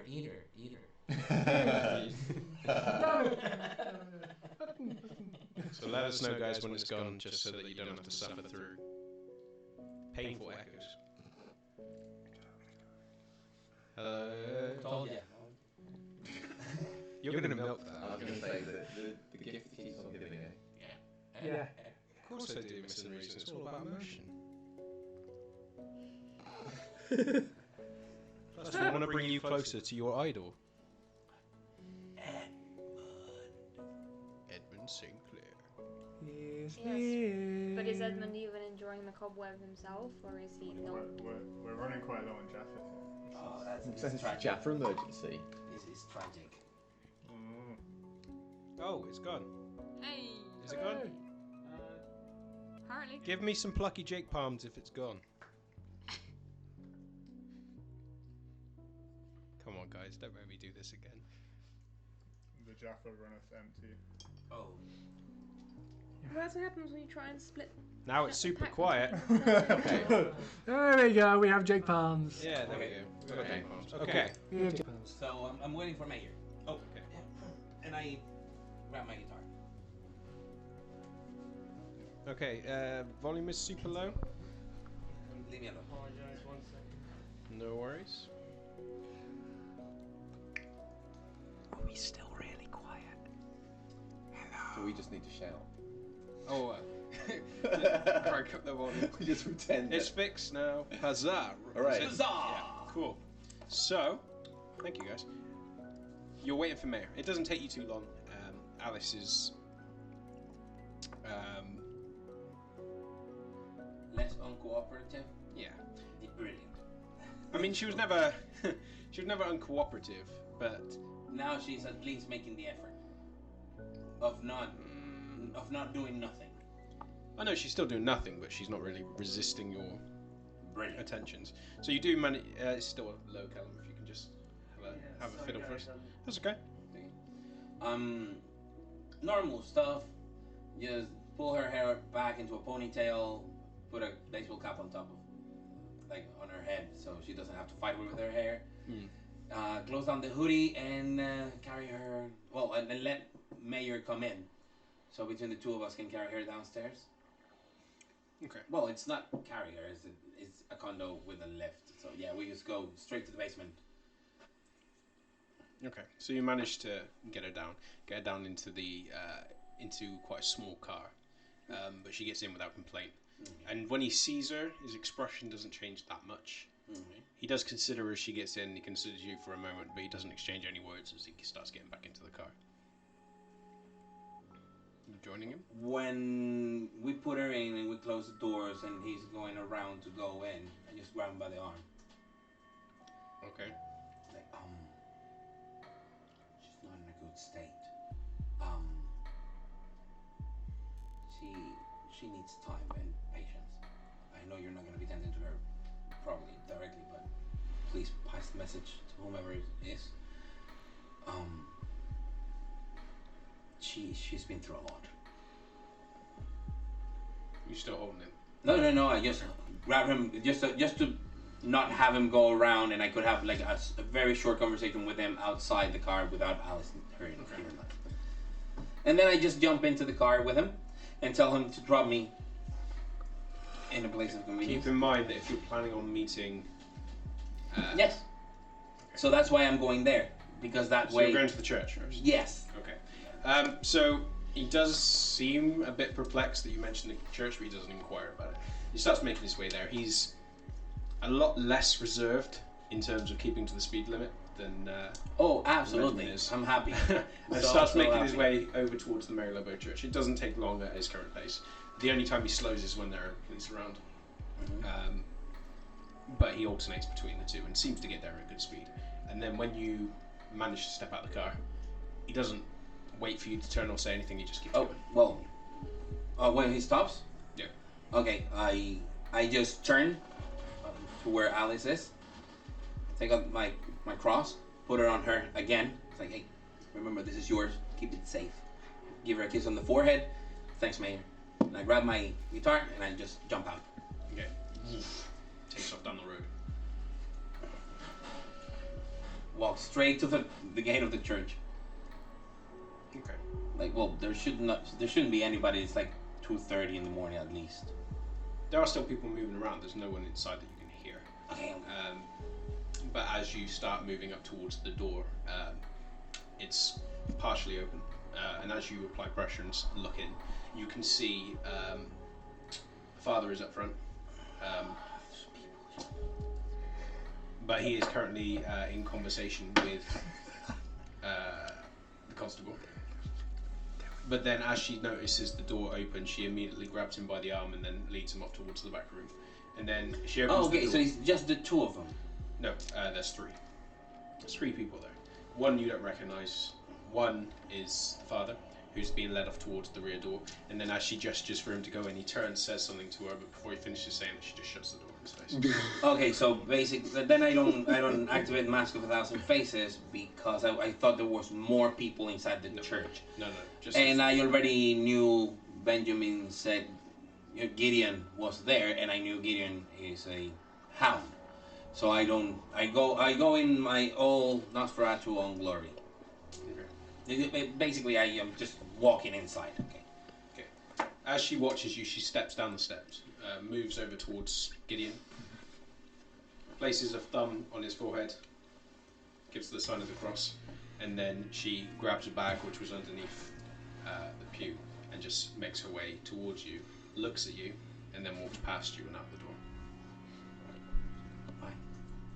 And I just wave her past. I assume she has the letter I sent with him, so I'm happy with that. If she does, you couldn't see it on her. Okay. And I just walk down the... Is Moses on time? No. I said about an hour, and it took me about an hour and a quarter at the very least. So no, he's not on time. Oh, shit. Benjamin somewhere is cringing. Is that Benjamin or is that Peter? You can say these days. Benjamin. Benjamin. Benjamin. Simon.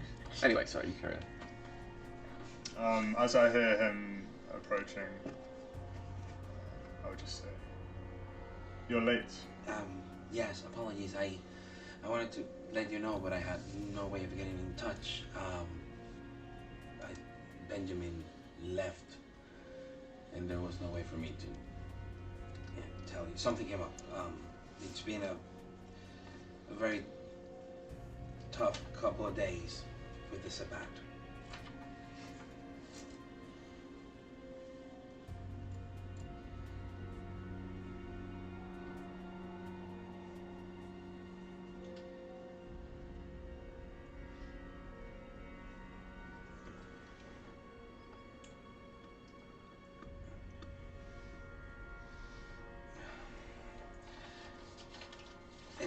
Perpetua Lucia Leis. And may the eternal light shine upon them. Mm-hmm. And I go, yes, yeah, oh, sorry, no, yes. Yes.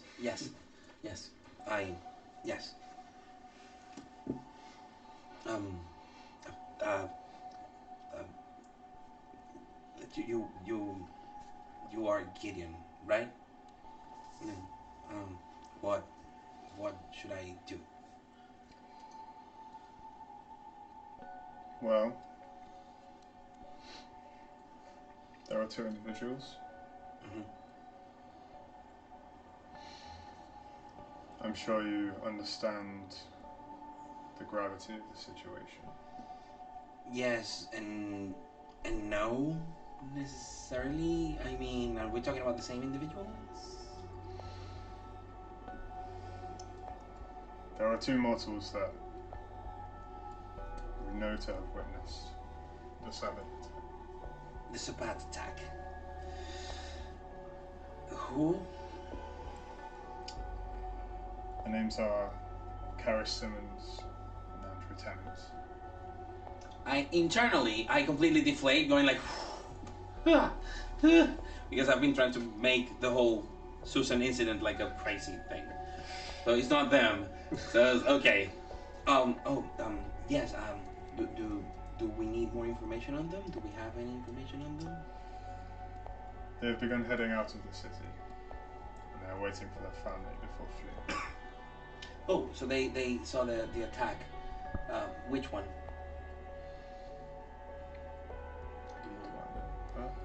The shopping centre. Shopping gallery? Shopping center, Yeah, it was either that or the tunnels. Do we know where they're headed? Yes. Do you have a car? Do I have a car?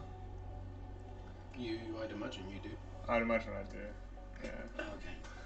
Yes. Yeah. Yes. Okay, cool. Let's go. I can follow them.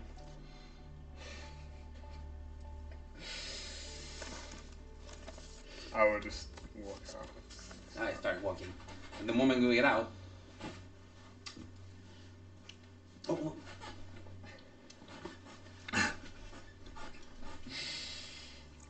There's one thing you must understand. The Constable has given this job to you. So I am supposed to take them out. Yes. Out as in out. Well, unless you have any other means.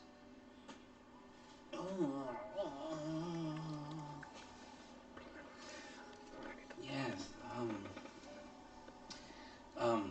How about thou shalt not kill?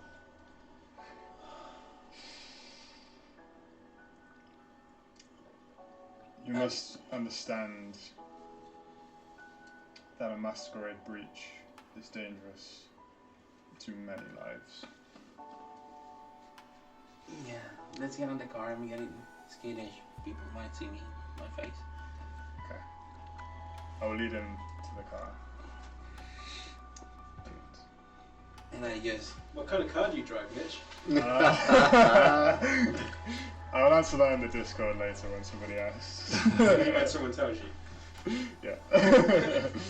Okay, so you start making your way towards Japan. I'm sitting in the car with my guitar. Okay. Where? Front or back? The front seat. It would be. I don't want him to look like a chauffeur. He's far too finely dressed to be a chauffeur. Exactly. Not at all like a Venture. Have you seen him in front? Yeah. Alright, and then I will start heading in the direction that I know. Okay. So, meanwhile, you guys are all back at the post house. Yep. So, Danielle's followed you downstairs. You heading straight to where Katia is? Yeah, I would think so. I'm in my room at the time. So You said that, didn't Yeah, you? I said I was so going I'll upstairs to I'll the take Danielle to Katia's room. Okay. whilst they've been chatting, I would have sent a text to Moses saying regarding that favour or regarding that offer. Okay. Any information on our landlady would be very useful. Cool. Can't talk now. Sorting out Alice. Also, probably going to a raid later. Talk to you tomorrow.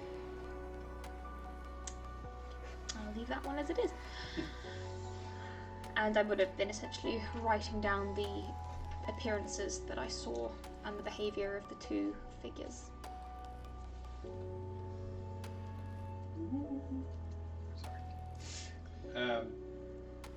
Go on.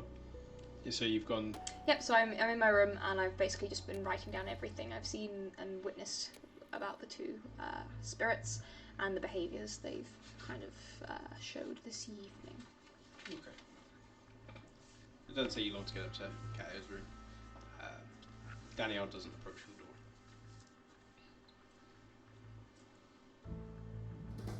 Sorry, say again, Danielle. That's okay, Simon. Approach the door. She won't approach the door. Do you want me to knock? It'd be rude if I did. Yes. I'll knock. Hello? It's us. Door's open. Go in.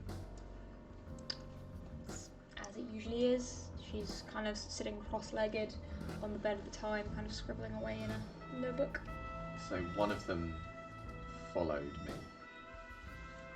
Which one? I'll look at Danielle. What did they look like?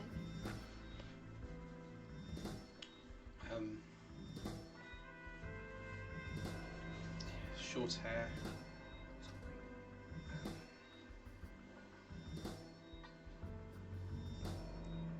I just remember the expression. He was angry. Was he a dark-skinned gentleman? No. Or fair? Fair. Right. Okay.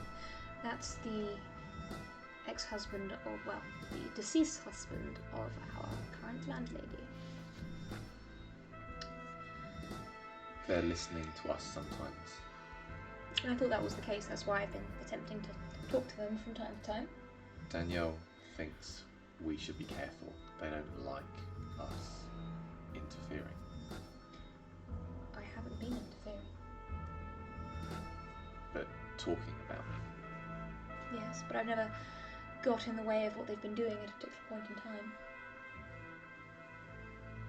I would like to know about them, because whether they do or do not wish to be known or assisted, either, well,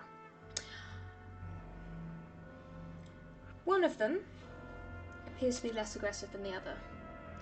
The other one, the deceased husband as it were, is acting like a petulant child. And frankly, either it accepts its reduction to oblivion or submits itself to an eternity of torment in this undead state.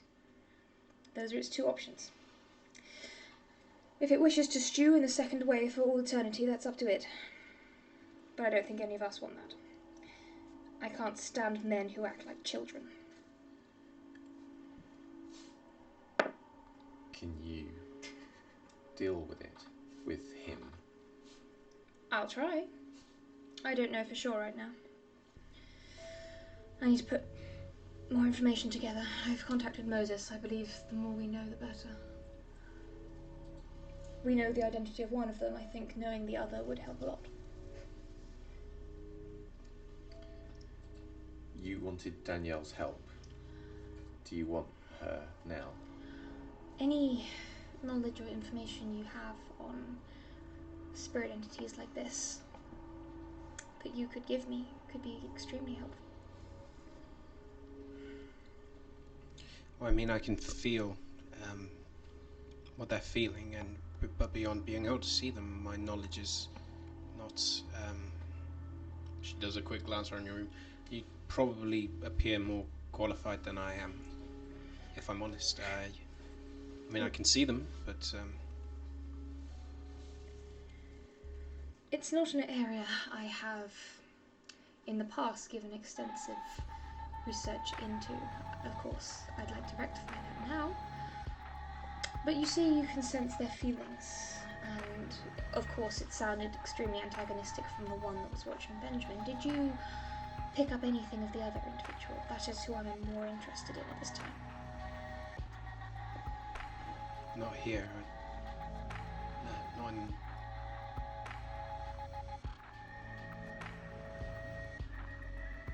I mean, there's sadness here.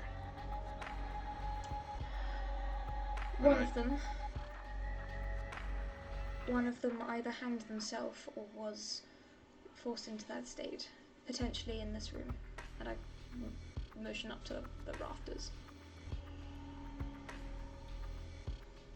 Oh, I can see the. Yes. I have seen that particular image play out many times, throughout this building actually. See what?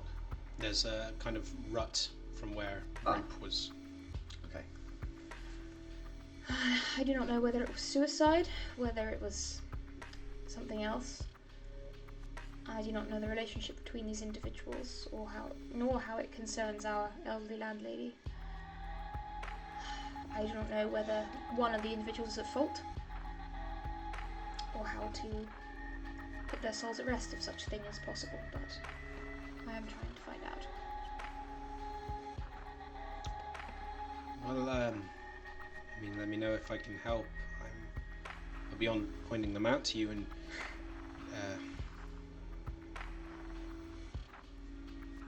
it's nice to talk to someone else who can see them. well, there is that. But I don't see them now, so. What you've told me is still very useful. The more we understand about what they feel, the better we might understand their motivations. If we can't deal with them, we need to move Mrs. Morovsky somewhere else. And us. She is attached to this place. You know how hard she was fighting to keep it within her possession when we bought it. Yes, but they're trying to kill her, so she will have to listen. One of them is. One of them is trying to protect her. It only takes one. Oh, no, I agree. That's why if we can understand, I think we can solve the issue. I would like to know... I need to know more about her past, if I'm honest, and I think if anyone can dig up that information, it's Moses.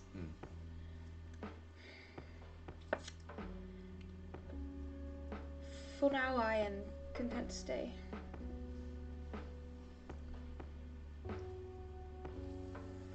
If you are uncomfortable, you have your own haven, do you not? Yes, but he knows where it is. True. Well, think about it this way. Before you directly interfered with their own business, you have not been touched. Do I remember, which of the individuals was the one I saw right before Jim was hurt? I seem to remember it was the dark-skinned individual. He was walking down the corridor. Does Jim in any way bear any resemblance to the dead husband? Not to the husband, no. To the other one, kind of, maybe. Alright. Same height, same build. I think Well, not same height, he's shorter, but same build. I think the interest in Jim might be specific to Jim himself. I think you have not been tampered with because at the moment you do not mean anything to either of the entities. Maybe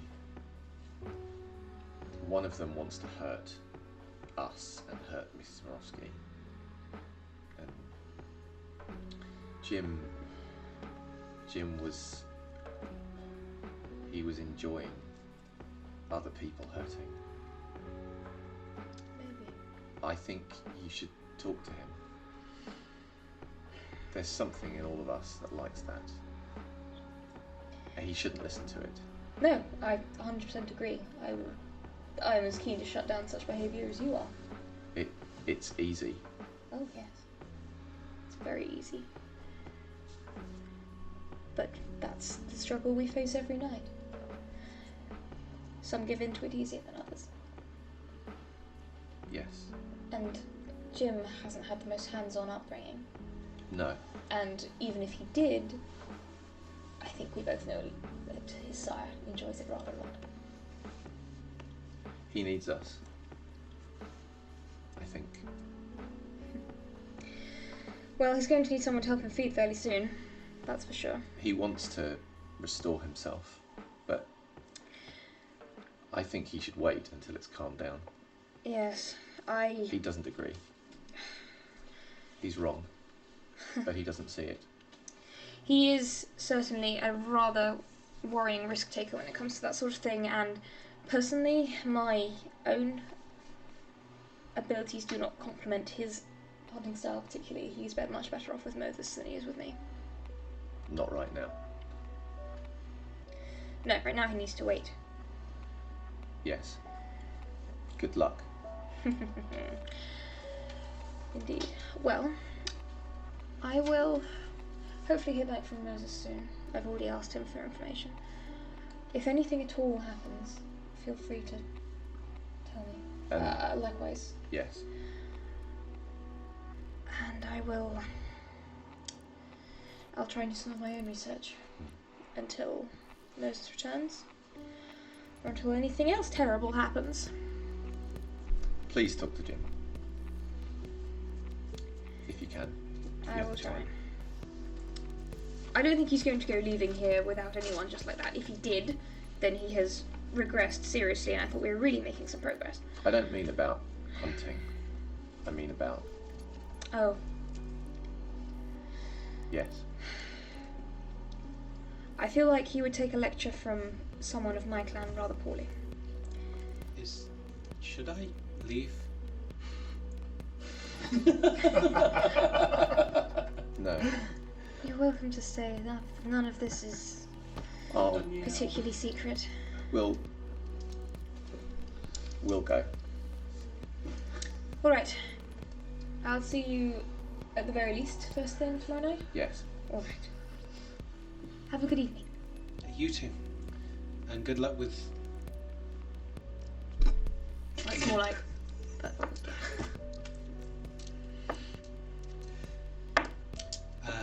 we should make ourselves scarce. Good evening. Good evening. She goes down as well. Okay. So, what's the plan, Katia? Katia's social battery is somewhat drained right now. So she's going to take some time, and because she's got a train of thought that she doesn't want to lose, she's going to go to her laptop. This is the 2000s. Laptop / desk. She's probably got like a Windows 98 machine actually, now I think about it, on her desk. And she's going to try, while she's waiting for Moses, do her own research regarding Miss Morosky, to try to find any information on her when she was younger, any kind of like more marriage details, anything that might be kind of public domain. indeed also the history of the building as well and her like ownership of it.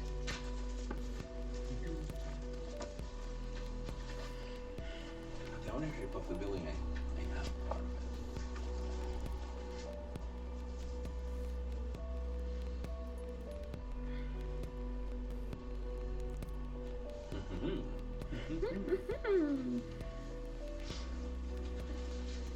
Okay.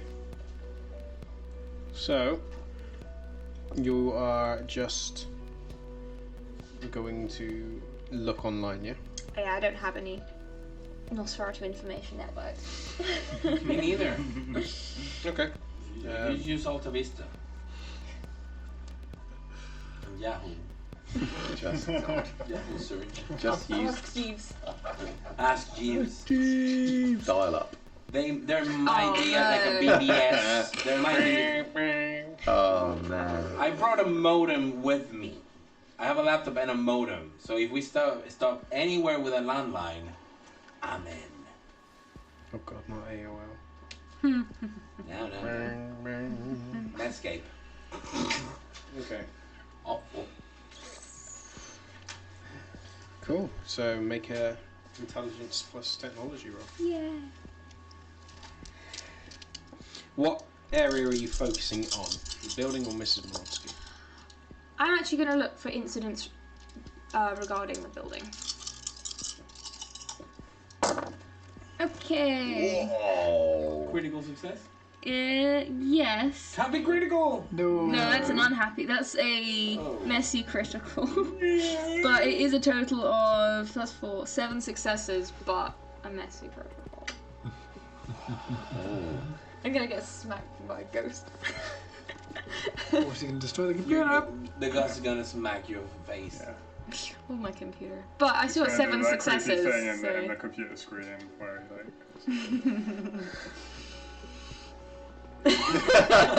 So, you are looking into the history of the building insofar as you're looking at incidences that resolved around it. Mrs. Morovsky has been in charge of the place since since basically she was old enough to do so in the post-World War II. The place was damaged during the Blitz, but due to her family and her father, the place was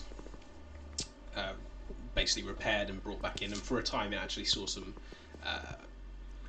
saw a measure of profit, especially since quite a few homes had been destroyed, and it was good to have a communal area where people went. People that were working on restoring could stay there, so for a time it did flourish. Didn't make an awful lot, but it did have enough to keep it running. Mrs. Morovsky and her husband Richard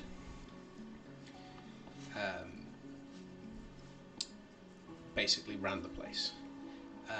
Alongside a friend of hers who worked as assisted in what originally the kind of flowers that they actually had in the place weren't just Mrs. Morovsky has a particular affection for them and brought in numerous different types of plants and the rest. And he was one of the people that basically brought them in, tended to them, and assisted in the upkeep of the building, being an able hand at maintenance. He is believed to have died by hanging himself in your room. And not too long later, the husband slipped in the shower and punctured his neck with a bit of glass.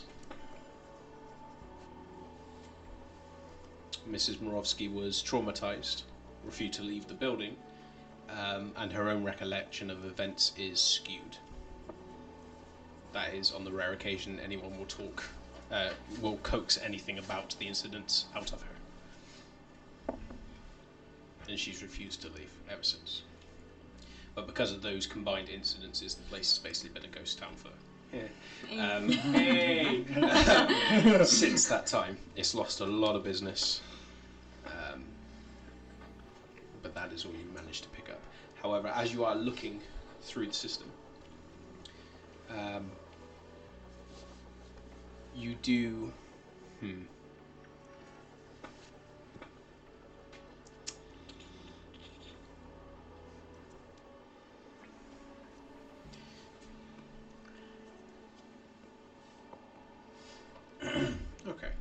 So roll me. This is going to be an interesting one. Roll me resolve plus occult. Okay. Virtual magic. That sounds like a 1, roll I'd 2 never want to make. successes, but I'm going to do my second willpower reroll. 3 successes. Not exactly impressive. Okay. Whether it's because of the nature of your search, whether because it's the subject matter you're dealing with, whatever it is, your beast is intrigued. In an instinctual, misunderstanding way, it is attuning itself to what you are doing. And it has given you a single-minded focus which is almost impossible for you to break. And whilst you become fixated in it, you fail to note that the more that you are working on events, the more that you are focusing on things, you are unaware of the pressure which has been building at the base of your neck. And it's only when the chair comes out from underneath you and you realise that you are falling forwards and something is pulling at the base of your neck, you take 5 points of superficial damage, halved, and rounded up to 3. As part of your spine is broken. Nice. Jim, from the roof, you hear muffled. If I hear that, I'm probably heading down. Oh, full health for so long. I went through a Sabbat attack. 2 other havens, just so I don't have to spend any nights here ever again. I mean, Never. it was hard for you to, because you don't breathe, so having your oxygen cut off wasn't what triggered it. It was more the fact that your chair was pulled out from underneath you, and it felt like something had tightened and your neck had been snapped. You felt the physical effects of it, but obviously once you reach that point, there's nothing holding you there, no rope, so you just hit the ground. But you can tell immediately that when you try and lift your head and it won't fully go back, that you've suffered some measure of damage. Okay. She kind of stands up, kind of lolling slightly. I mean, it's not as bad as when I had all the muscle ripped out. It's not as bad as that. It's all still in there, just kind of squishing around. If Jim has heard you shout, it doesn't take him long to get to you. As you come in, as you come in, she picks up the chair and just goes slap. You alright? What happened? Absolutely spiffy. Oh, our housemates don't like me reading about them. And what did they do to you? Well, I have now joined the Snapneck party.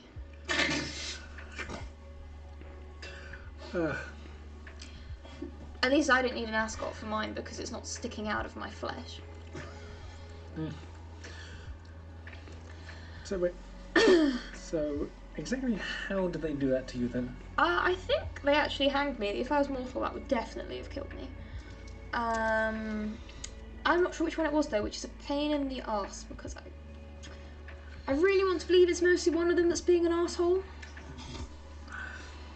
But I'm not sure. I think maybe they're both just massive dicks. And Miss Morosky won't talk about it. I wish it was...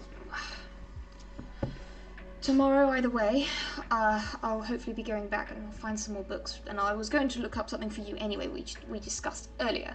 Thank you. I want to find out if there's a way to force them to talk to you.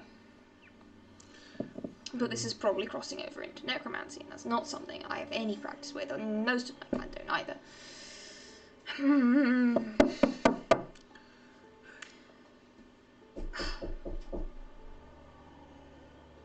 Where did that come from? Your door. I'll go to the door. I'm gonna move behind the door. So I'm out of sight. I just pull my my cardigan up nice and tight, try and put my neck as straight as I can. Kind of like before I lean over like this a bit. Hello? You alright there? Oh, yes, I'm fine. Sorry, I just took a tumble off of my desk chair. Your desk chair? Yes, I fell off my chair. You sure you're alright? It sounded like quite a bang. It's quite a heavy chair. Okay. Don't worry about it. Everything's fine. I'm so sorry if I woke you up. No, it's... I've got a lot of work on with my thesis at the moment. Oh, well... Just, night. Night! Poor guy waking up in the middle of the night.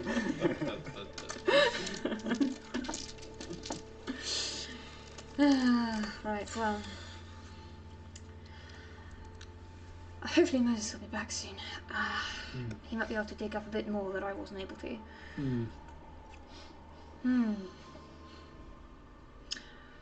Ben's worried about you, you know. Yeah. What's he worried about? Oh, usual Ben things. I think he's worried that your side's a bad influence. She's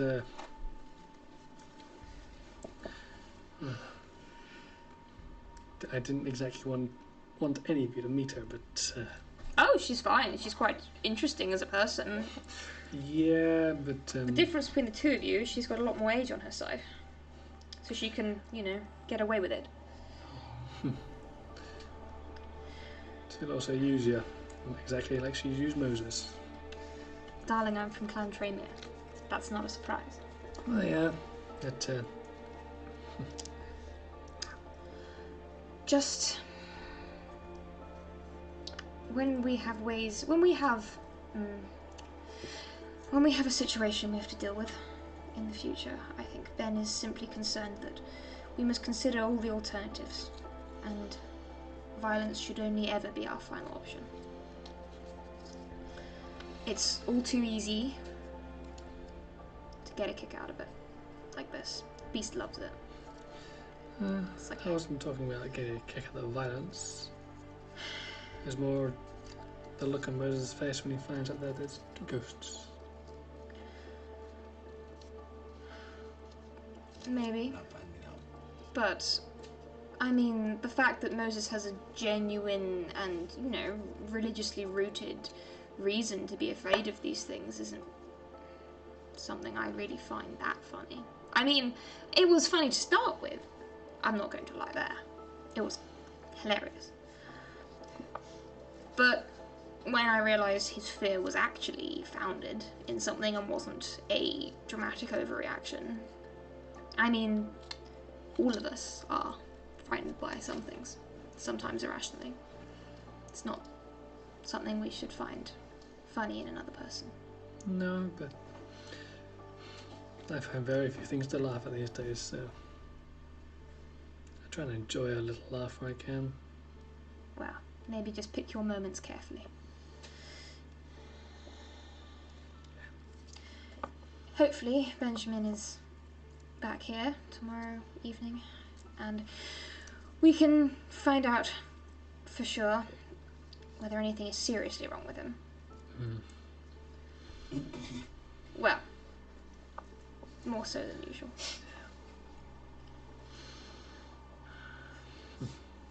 He thinks I wait with the healing. Yes, you are going to wait to heal. Because if you don't, you're going to make a mistake and you're going to kill someone. And you will eventually fall afoul of someone finding out. It's only a matter of time. That's why I would continually, as I said earlier, appreciate assistance. Yes, like I said as well, we need to wait for Moses to come back because your hunting style and mine do not gel, and there's only so much I can do to help you. I can't stop you from making a terrible mistake quite as effectively as Moses can. In an ideal situation, the three of us would work together. And he's fairly eager to lend assistance right now, so I jump on that while you can. Because, you know, he's not always quite so forthcoming. Well, I currently have no way to contact him. He'll be here soon. he said he would be. And if he's not, you're just going to have to wait a little longer. The risk is too great, otherwise this place is crawling with police.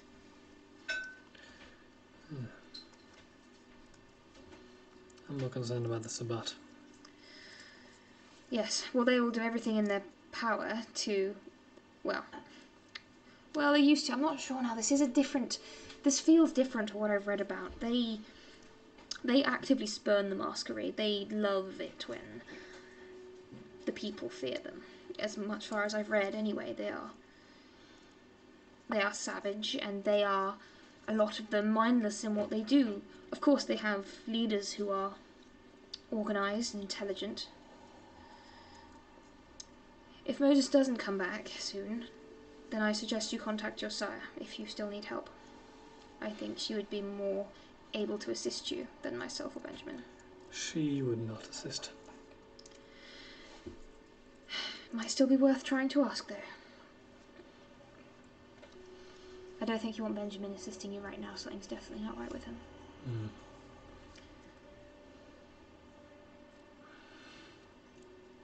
Think about it, all right?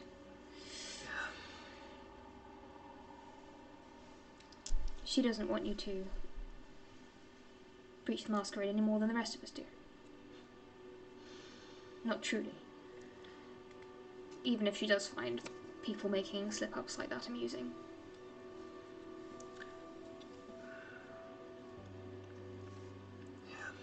Just think about it, okay? Right. Alright. Move to open the door. You sure you're gonna be alright? Oh, I'll be fine. I've done enough homework for tonight. I think that much is clear. Besides, it must be... Is it quite... I should probably check my clock or watch or something. What time is it by about this point? The clock on the wall. Or my watch, I suppose. Whichever. Both of them are reading the same time at 9:18 p.m. Hold on, I need to jot something down. And I'll add that to my notes.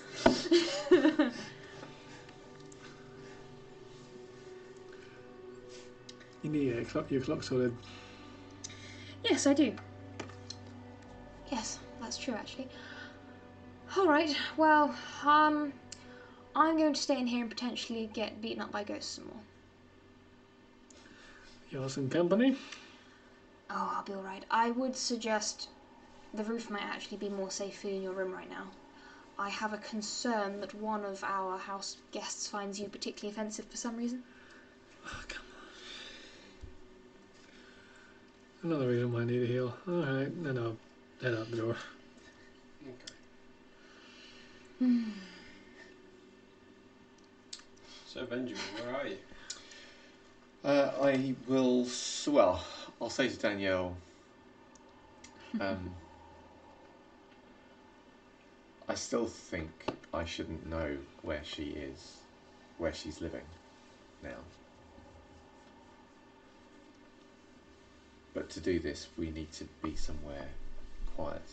Well, you can't not know where she is. If you're doing this for security reasons, and you need to know. If your intention is just to free her from you, then maybe you need to do that. But you can't have one without the other.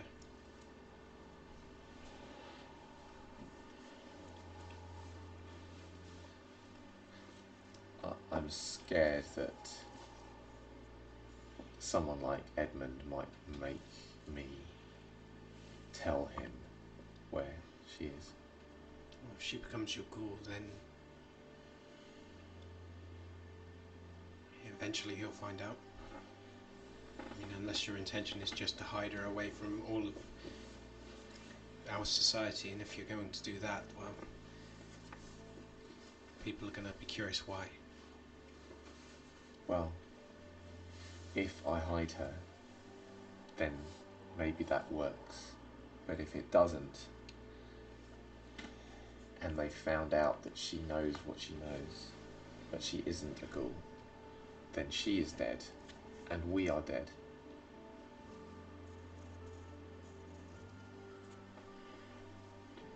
Well, Whatever you decide, you need to decide it soon.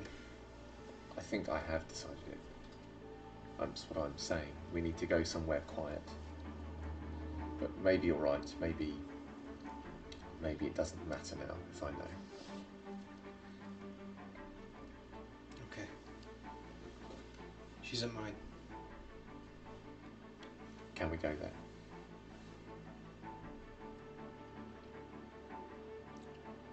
Yes. Do you have your car still? Let's go then. So yeah, I'll get in the car. As we're driving, I'll say, do you ever find it all hard to hold on to? What specifically? I mean, what's right, what's true, and what's not? All the time. Is that part of being what we are? It's part of being human. Is it? You didn't think it was. I don't know. You think that this kind of question over morality is limited just to us. We just have greater consequences for the slips. I try not to think of it like I'm different. Sometimes it all feels like a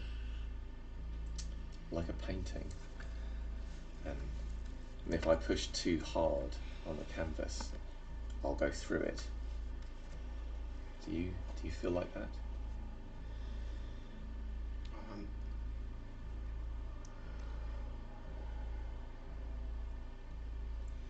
I feel more like I'm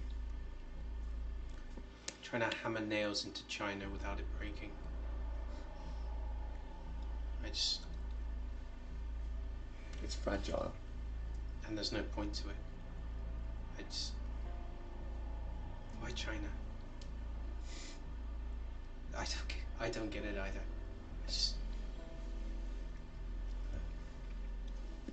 We're gonna slip. We did as humans, so what chance do we have now?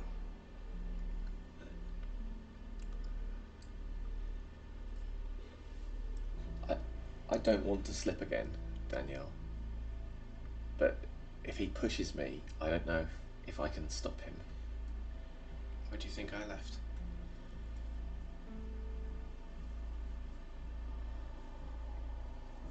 I understand now. I didn't before.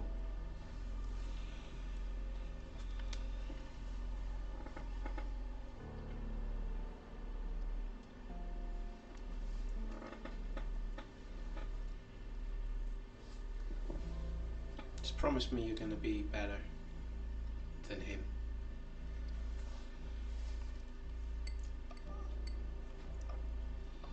I'm going to try. I'm just, when he's there, it's so much harder. I don't think the same. I don't know. But things are different. I don't understand. Everything's changed. I don't understand it. I think things have already torn. I don't know if we can fix it.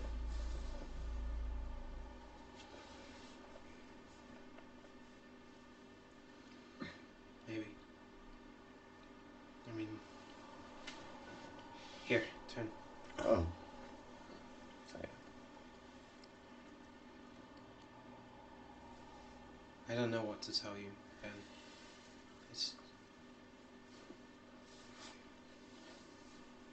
Everything's just confused. Just. I don't mean that in a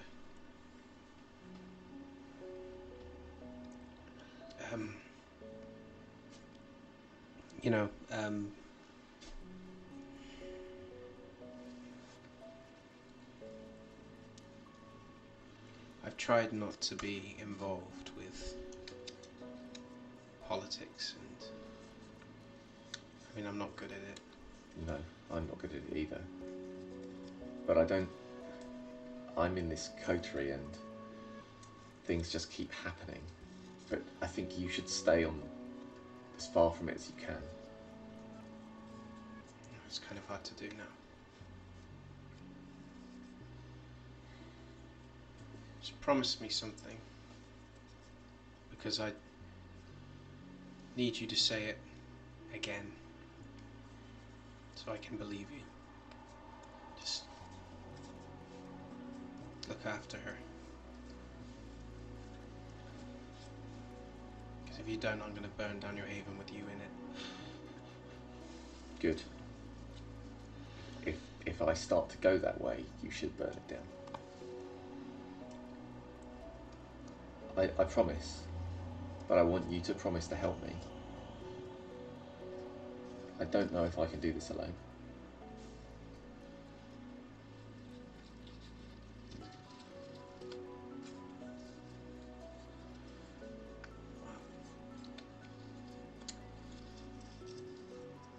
Just shout.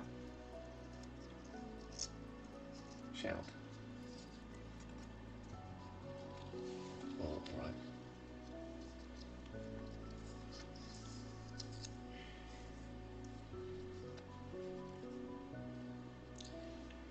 Third one down. That fucker is in my parking space again. Can you pull over here? Yeah. She gets out and then reaches in for your keys. Yeah. She goes over to the car and scratches all along the side right to the end. And then picks the bit off the end of the key and then goes back and hands you the key. It's top floor. I won't say anything. Oh, scare her. Okay. So the room that she has Yeah. is... I mean, you thought Moses was security concierge. Okay. This has bolts from the top to the bottom where you can feasibly fit them. I mean, getting out of this place in a quick... Yeah, It would be a nightmare. You'd probably have better luck trying to kick the door down than trying to unlock them more quickly. But it's only after she calls through that the door gets unlocked. when that's starting to happen, I'll say to Danielle, can you ask if it's alright if I come in? Because I told her not to, it might shock her if I just appear. I'll go and ask her. So I'll wait in the corridor. So when the door finally opens, the door starts to open slowly, and then she grabs hold of the doorknob to hold it in place, and then slips through it and then shuts it. And there is muttered talking on the other side. Yeah, I'm not going to push to hear it. And then there's a couple of minutes that pass, and then finally the door opens. Okay. There is... I mean, given the amount of security on the door and given the exterior of the building, it's quite surprising just how well kept this room is. Not only how well kept it is, how neat and clean it looks, and how appealing visually it does. It's a simplistic design, but it's... Minimalist. Yes. She's speaking my language. With rows and rows of books that are lining the walls. And across the countertop you can see numerous tablets that are lined up. There's no label on them, but they are there next to what looks to be a half-eaten sandwich,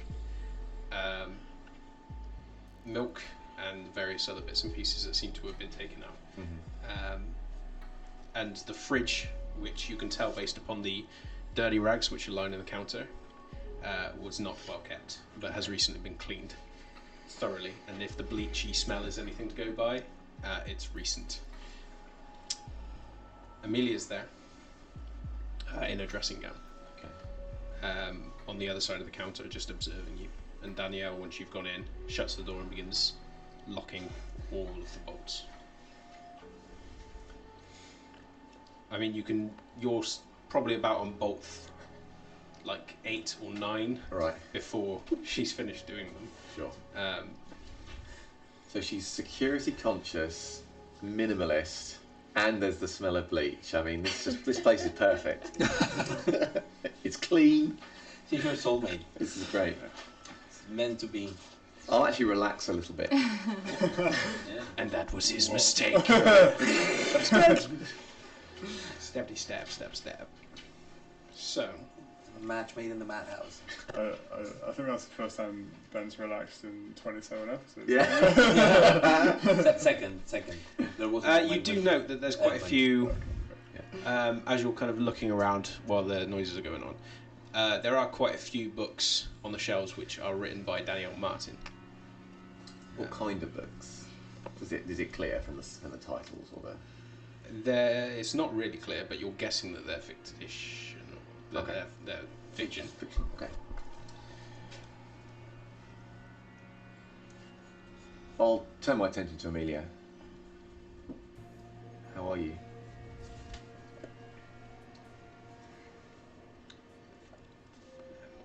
Better, I think. You? I don't know. Maybe better than the last time I saw you.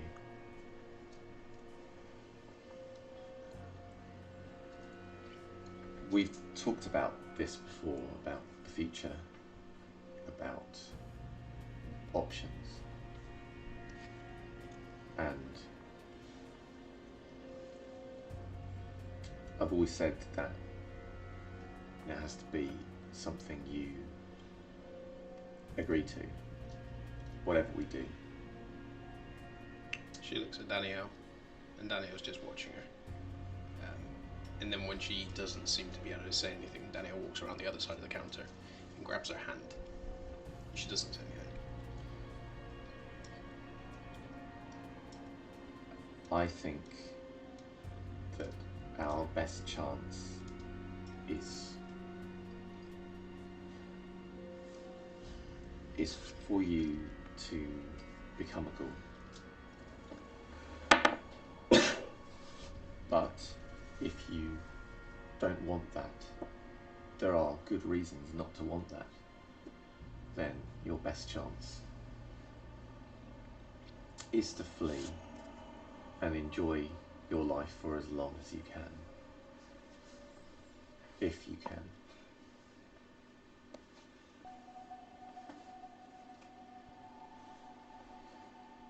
She looks at Danielle.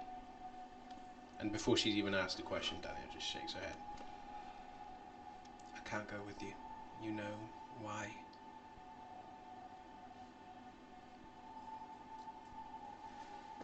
And believe me, I hate this as much as you do.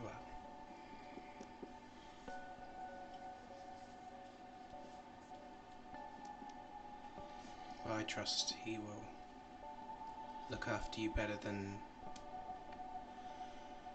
I would.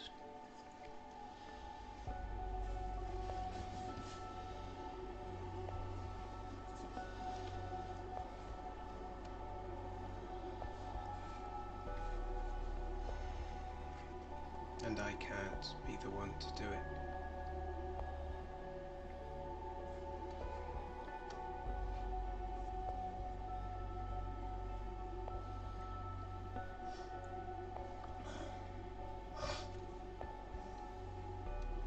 Amelia nods. And they both just look at you. I'll say to Danielle, so do you have a glass or a cup or something? Yeah. She moves back around to the counter and takes out a long, thin glass and hands it to you. I'll say to Amelia,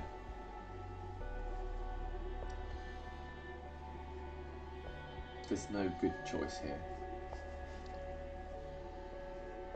I want to give you another chance to say no before we do this. I don't think you'll find it easier to say no once we've started.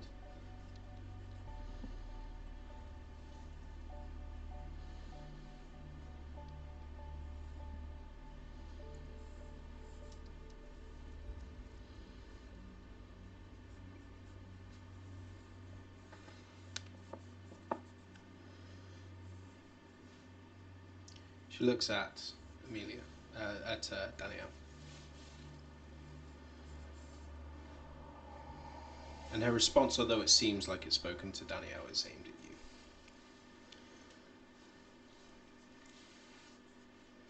I don't have anything left to lose.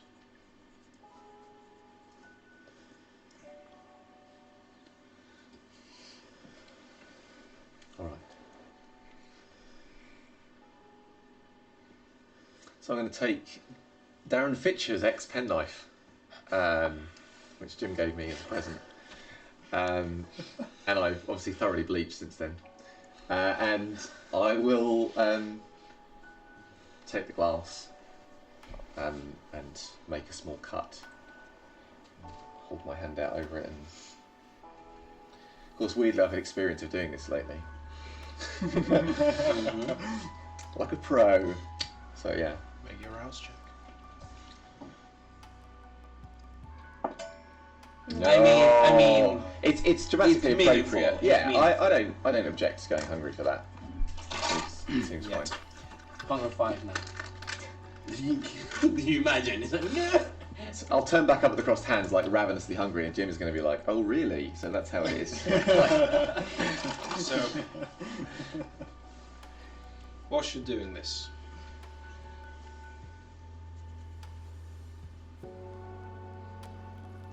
Danielle takes her aside, and they're whispering to one another. And there's tears on both sides. And they embrace and they kiss. And far too quickly for either of their liking, they part.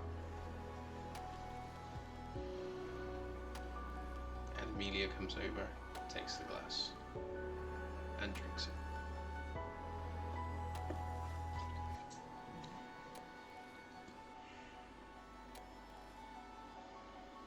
And that's quite a few stains. Not for you.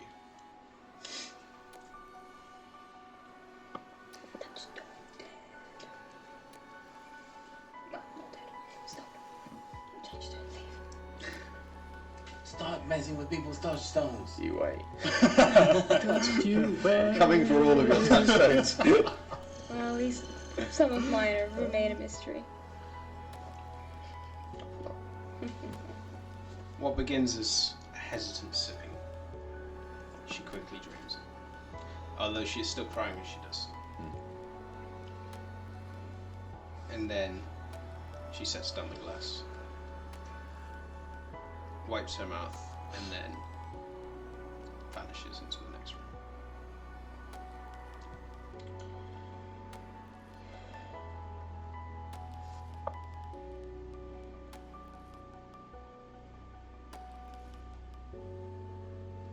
I meant what I said.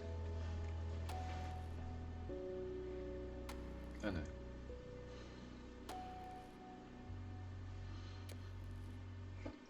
I don't really have anything to guide me anymore, but I promise you that if you do hurt her,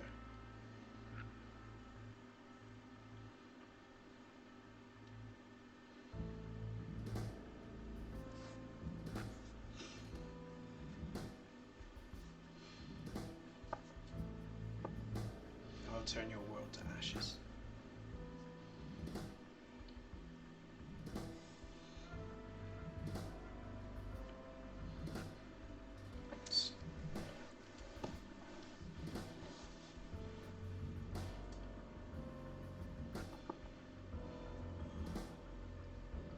You need to take her somewhere better than this as well. Yes. But perhaps not tonight.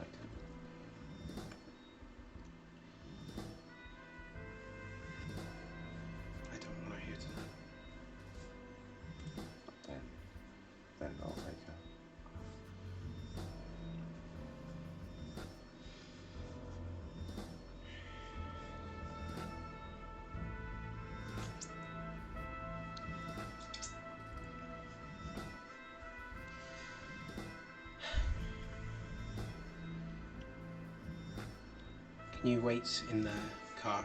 I will get her ready. I'll send her down. Yes.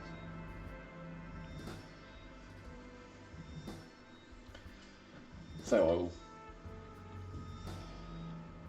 think about trying to do something that I think more socially able people would do in this situation, and then decide best not and leave.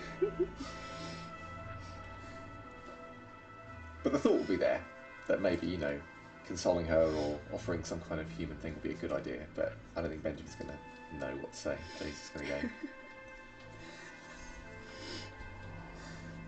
Okay.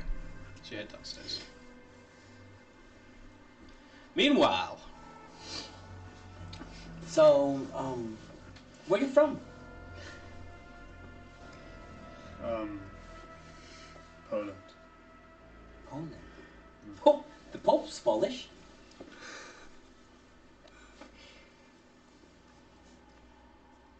Carol will John Paul II. He's Polish. It's pretty cool though. Super cool. You're nervous. Yeah. No, because before the Pope there were like a lot of other people, and all of them said the same. Don't kill. So I am.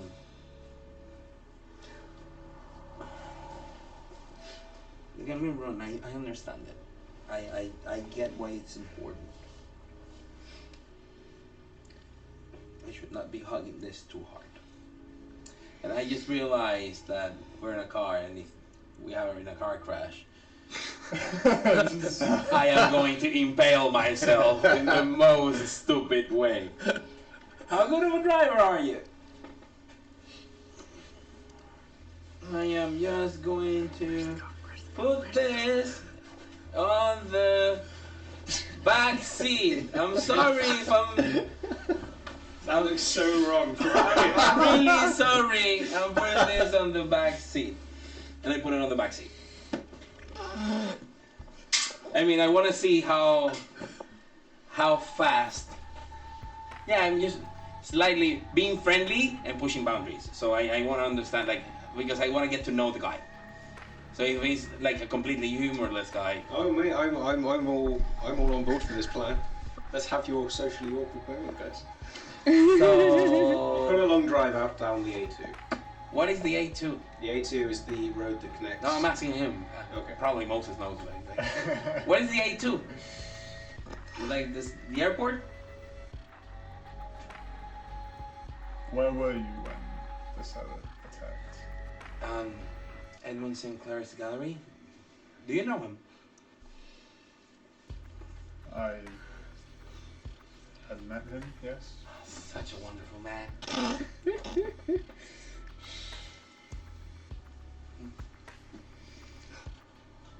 I don't get to go out like on a trip much. It's usually me driving the motorcycle. I mean, I used to have a car, but that's another story. You're not hungry, are you? That's a good point. What? Carl, you would have gone to church unless. Alright.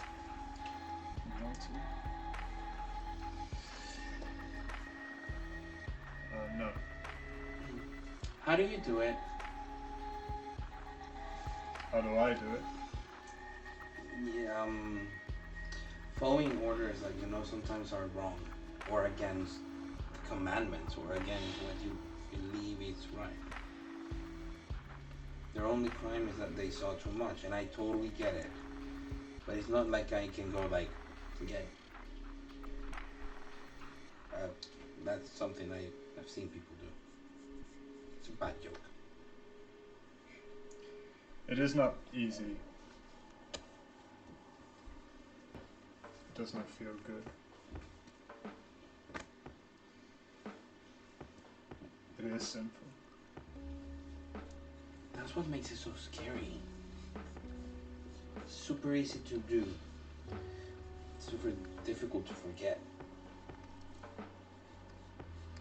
I wish I could, forget to myself.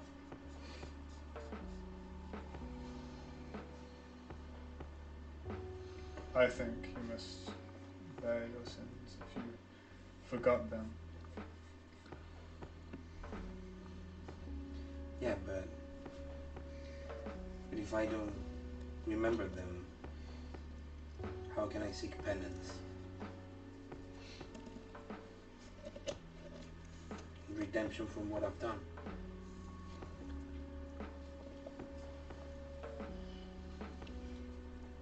But this is sort of different. I've made mistakes. People have gotten hurt.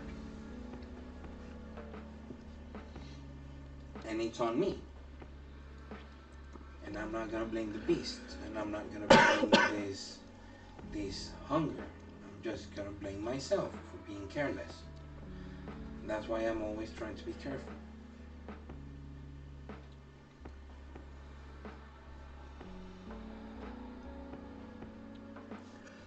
I've been instructed to deal with this situation. And this is my lead, right? Yes. What do we know of these people? This Andrew and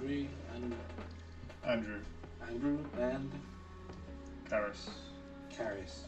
Andrew and Karis. Do we know anything about them? What did I do? Where do they go? What do they like? What we know is that they witnessed this Sabbath attack. How did we find out? Were they trying to sell information? Did they try to talk to somebody who's in the know, someone in power? Are they trying to sell what they found to the media? Did they start writing on it on MySpace? What? They were just unfortunate. Oh no.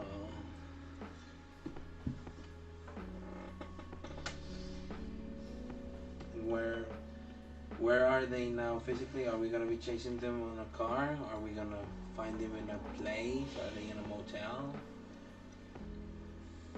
They are waiting further down for their family to arrive before they flee the city. And their family, is it on its way? Yes. So we have a short window of time.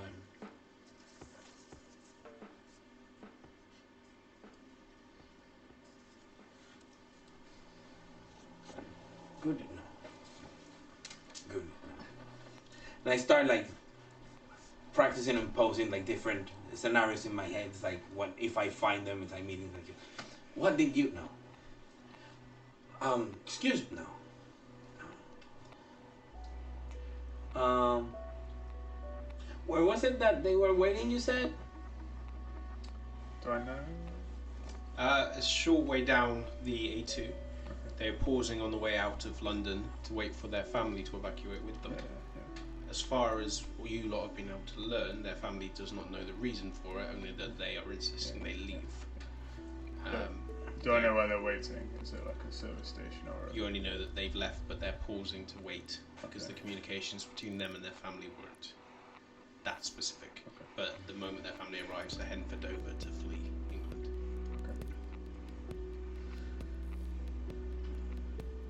I don't know exactly where they are. So that's number one. Find them. Do you have a map? And I started going through the glove box, the glove compartment. Yeah, it's early 2000s. There'll be a map in there, right? Yeah. It's not. Yeah. A roadmap.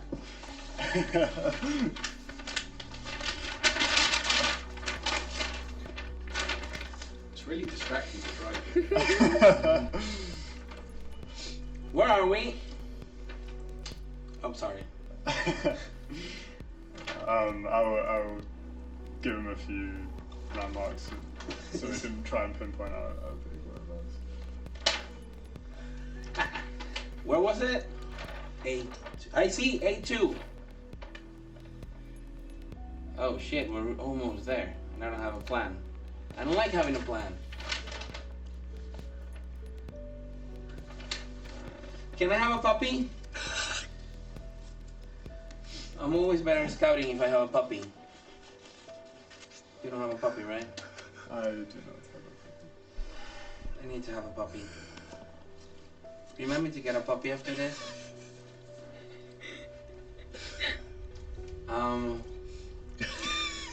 I think we're almost here. Even Venture can cry. Sorry? Oh, poor Brentford. I almost I think made you him broke cry. the You've venture. broken him. You broke Gideon. Is Gideon laughing or is it Miss Mitch laughing? This is Mitch laughing. This is. Does Gideon find it?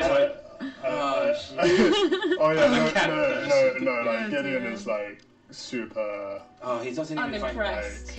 or he's super like poker facing it, right? Okay. Like, he doesn't react to it. I'm just getting ready, so when he drops me, I have a mask of 1,000 faces. Fair enough. Go hungry. Hunger 1 now. It doesn't take you too long to come up to one of the pull-ins. This particular pull-in leads on towards a service station. Oh, it's a service station. At 3 in the morning, I instead of max of 1,000 faces, I do unseen passage. Okay. Inside the car, well, when I leave the car and stuff, but still hunger 1. Yeah. So you are pulling into the service station, and you can see all the shops still illuminated. You see numerous cars and lorries and everything that's pulled up, and you immediately manage to recognize the thing that you're looking for. It's a very modern by the year's standards caravan, and you immediately recognize the 2 individuals that were sighted and their details posted to you. And then you see the baby, and then you see an older woman, and then you see 2 kids. Clearly their family is caught up to them, and based upon the way that they're climbing into the caravan, they're getting ready to leave. And that's where we're going to leave tonight. Oh, I'm so bit nervous to deal with this one, is it?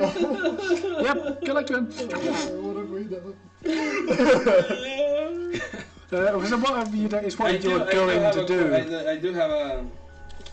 Sorry, A Mitch, plan, you're actually. playing a hound. You're a cold-hearted bitch. Yeah. Remember that. Yeah. Yeah, but Mitch isn't. Mitch isn't. Don't worry, I a few actually sessions, they'll do break you have up. a plan.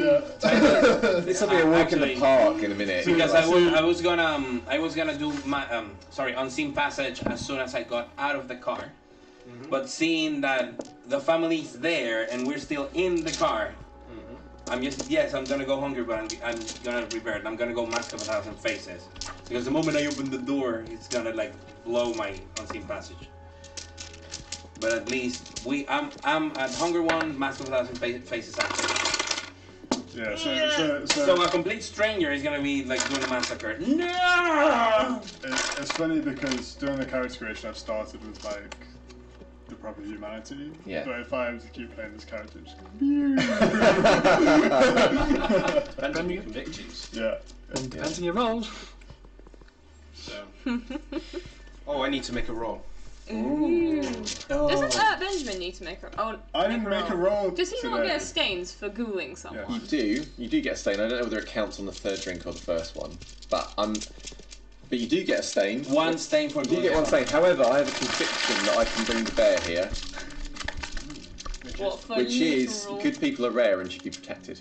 You're enslaving them! This isn't protection! They're gonna die eventually! Which means you only take 1 stain. But it's normally one No, stain. one stain for Yeah, I know it's Googling. 1 stain for blood bonding immortal. Yeah, this is ghouling. This is bigger. It's the same. It's Blood the same bonding thing. a mortal is ghouling them. Yeah. that's Blood what it bonding a is. kindred Is blood bonding. Well, in Blood that bonding. case, I reckon it should be more stains for ghouling someone. That's worse than I didn't killing write the someone. book. Fucking I wrong! just- I see how it is. I see how it No, is. if you want me to take a stain, I'll take a No, stain. no, I'm just saying no. that. But I will remember this. Oh, are you you just making a note? Yes, he's making a note. He's making a note. Oh, he's making a note. Oh no, I need to roll. Yeah, I didn't get to make a roll this session because you wouldn't let me social combat you. Well, you can make plenty of rolls next session.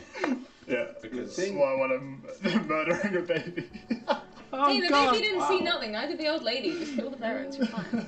I do have Yeah, a history of to the occasionally Just Harry trying Potter for a round to Yeah. argue with a really scary vampire, but it generally Just goes badly. remember, if you kill the parents, you literally become Voldemort, and there will be a prophecy whereby that baby will one day have to kill you. Yeah. Just have to leave with a nice scar. The generation, you just need one success. Oh, I know. Okay. Come on, Danielle.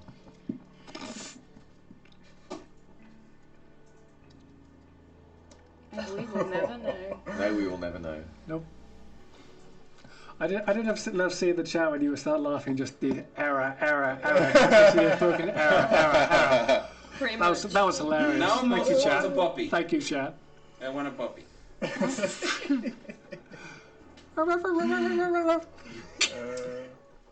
I get the feeling that there are going to be some remorse checks next session. No shit. Nah, everything's Poor fine. Gideon. It's all cool. Yeah. I'll feel no. Poor Gideon. No. I'll feel no remorse when we hold you down and extract your blood. You've been. I think he's making you like wait for the pleasure, right? Like it's been 2 sessions now. You've just been so close, and yet so far. Hand you some Vitae and it turns out to just be Moses's again. Yeah. For fuck's sake, I know all there is to know. Tried this vintage like 3 times. Yeah. God damn It was alright in the first go, but Well, It never gets yeah. old. is it not? It's a classic. Sweet, sweet classic. So, I believe that brings us to a close. So thank you very much, guys, for joining us. Yes, Thanks, thank you. guys. What's the date of next Monday? I keep feeling like there's like something Friday is the approaching. 10th because that's Yeah. when Detective Pikachu comes 13th because Yes. today is 6th, right? Yeah, so the third is fine. Monday the that's what 13th. Uh-oh. What's wrong with out. As Monday in, it's the a 13th? 13. Yeah. But Monday. It's a It's Monday. either And also, Friday. no mystical. It's no. In Latin America, it's You know. Tuesday, which makes no sense. So yeah, I don't get anything with the 13th and the triskaidekaphobia. Let him have a puppy. Do you really want that to happen? Oh, What? The current Yeah, track record. don't question do is this to whi- yourselves, chat. Don't you question- remember what happened last time? You'll fall in love with the puppy, and then things will happen to the puppy, and then you'll No, all they hate won. me, Moses will protect this puppy more. like you did with Foggy. Yes. Oh, low blow. It's okay. This time I have a guitar. And a boom bam bam bam boom. Okay. Here's the guitar guy. Yeah. Anyway, thank you very much Yeah. for listening. We'll Thanks, see you guys. next Monday. Thank you. Bye. Join our Discord. Thanks for watching this episode of Blood on the Thames. If you'd like to keep up with all the latest news, follow us on Twitter and Facebook and ShrekNet, the links to which are down below. And remember, if you want to join us live, be sure to tune in every Monday at 7 p.m. on Twitch. Thanks again, and I'll see you next time.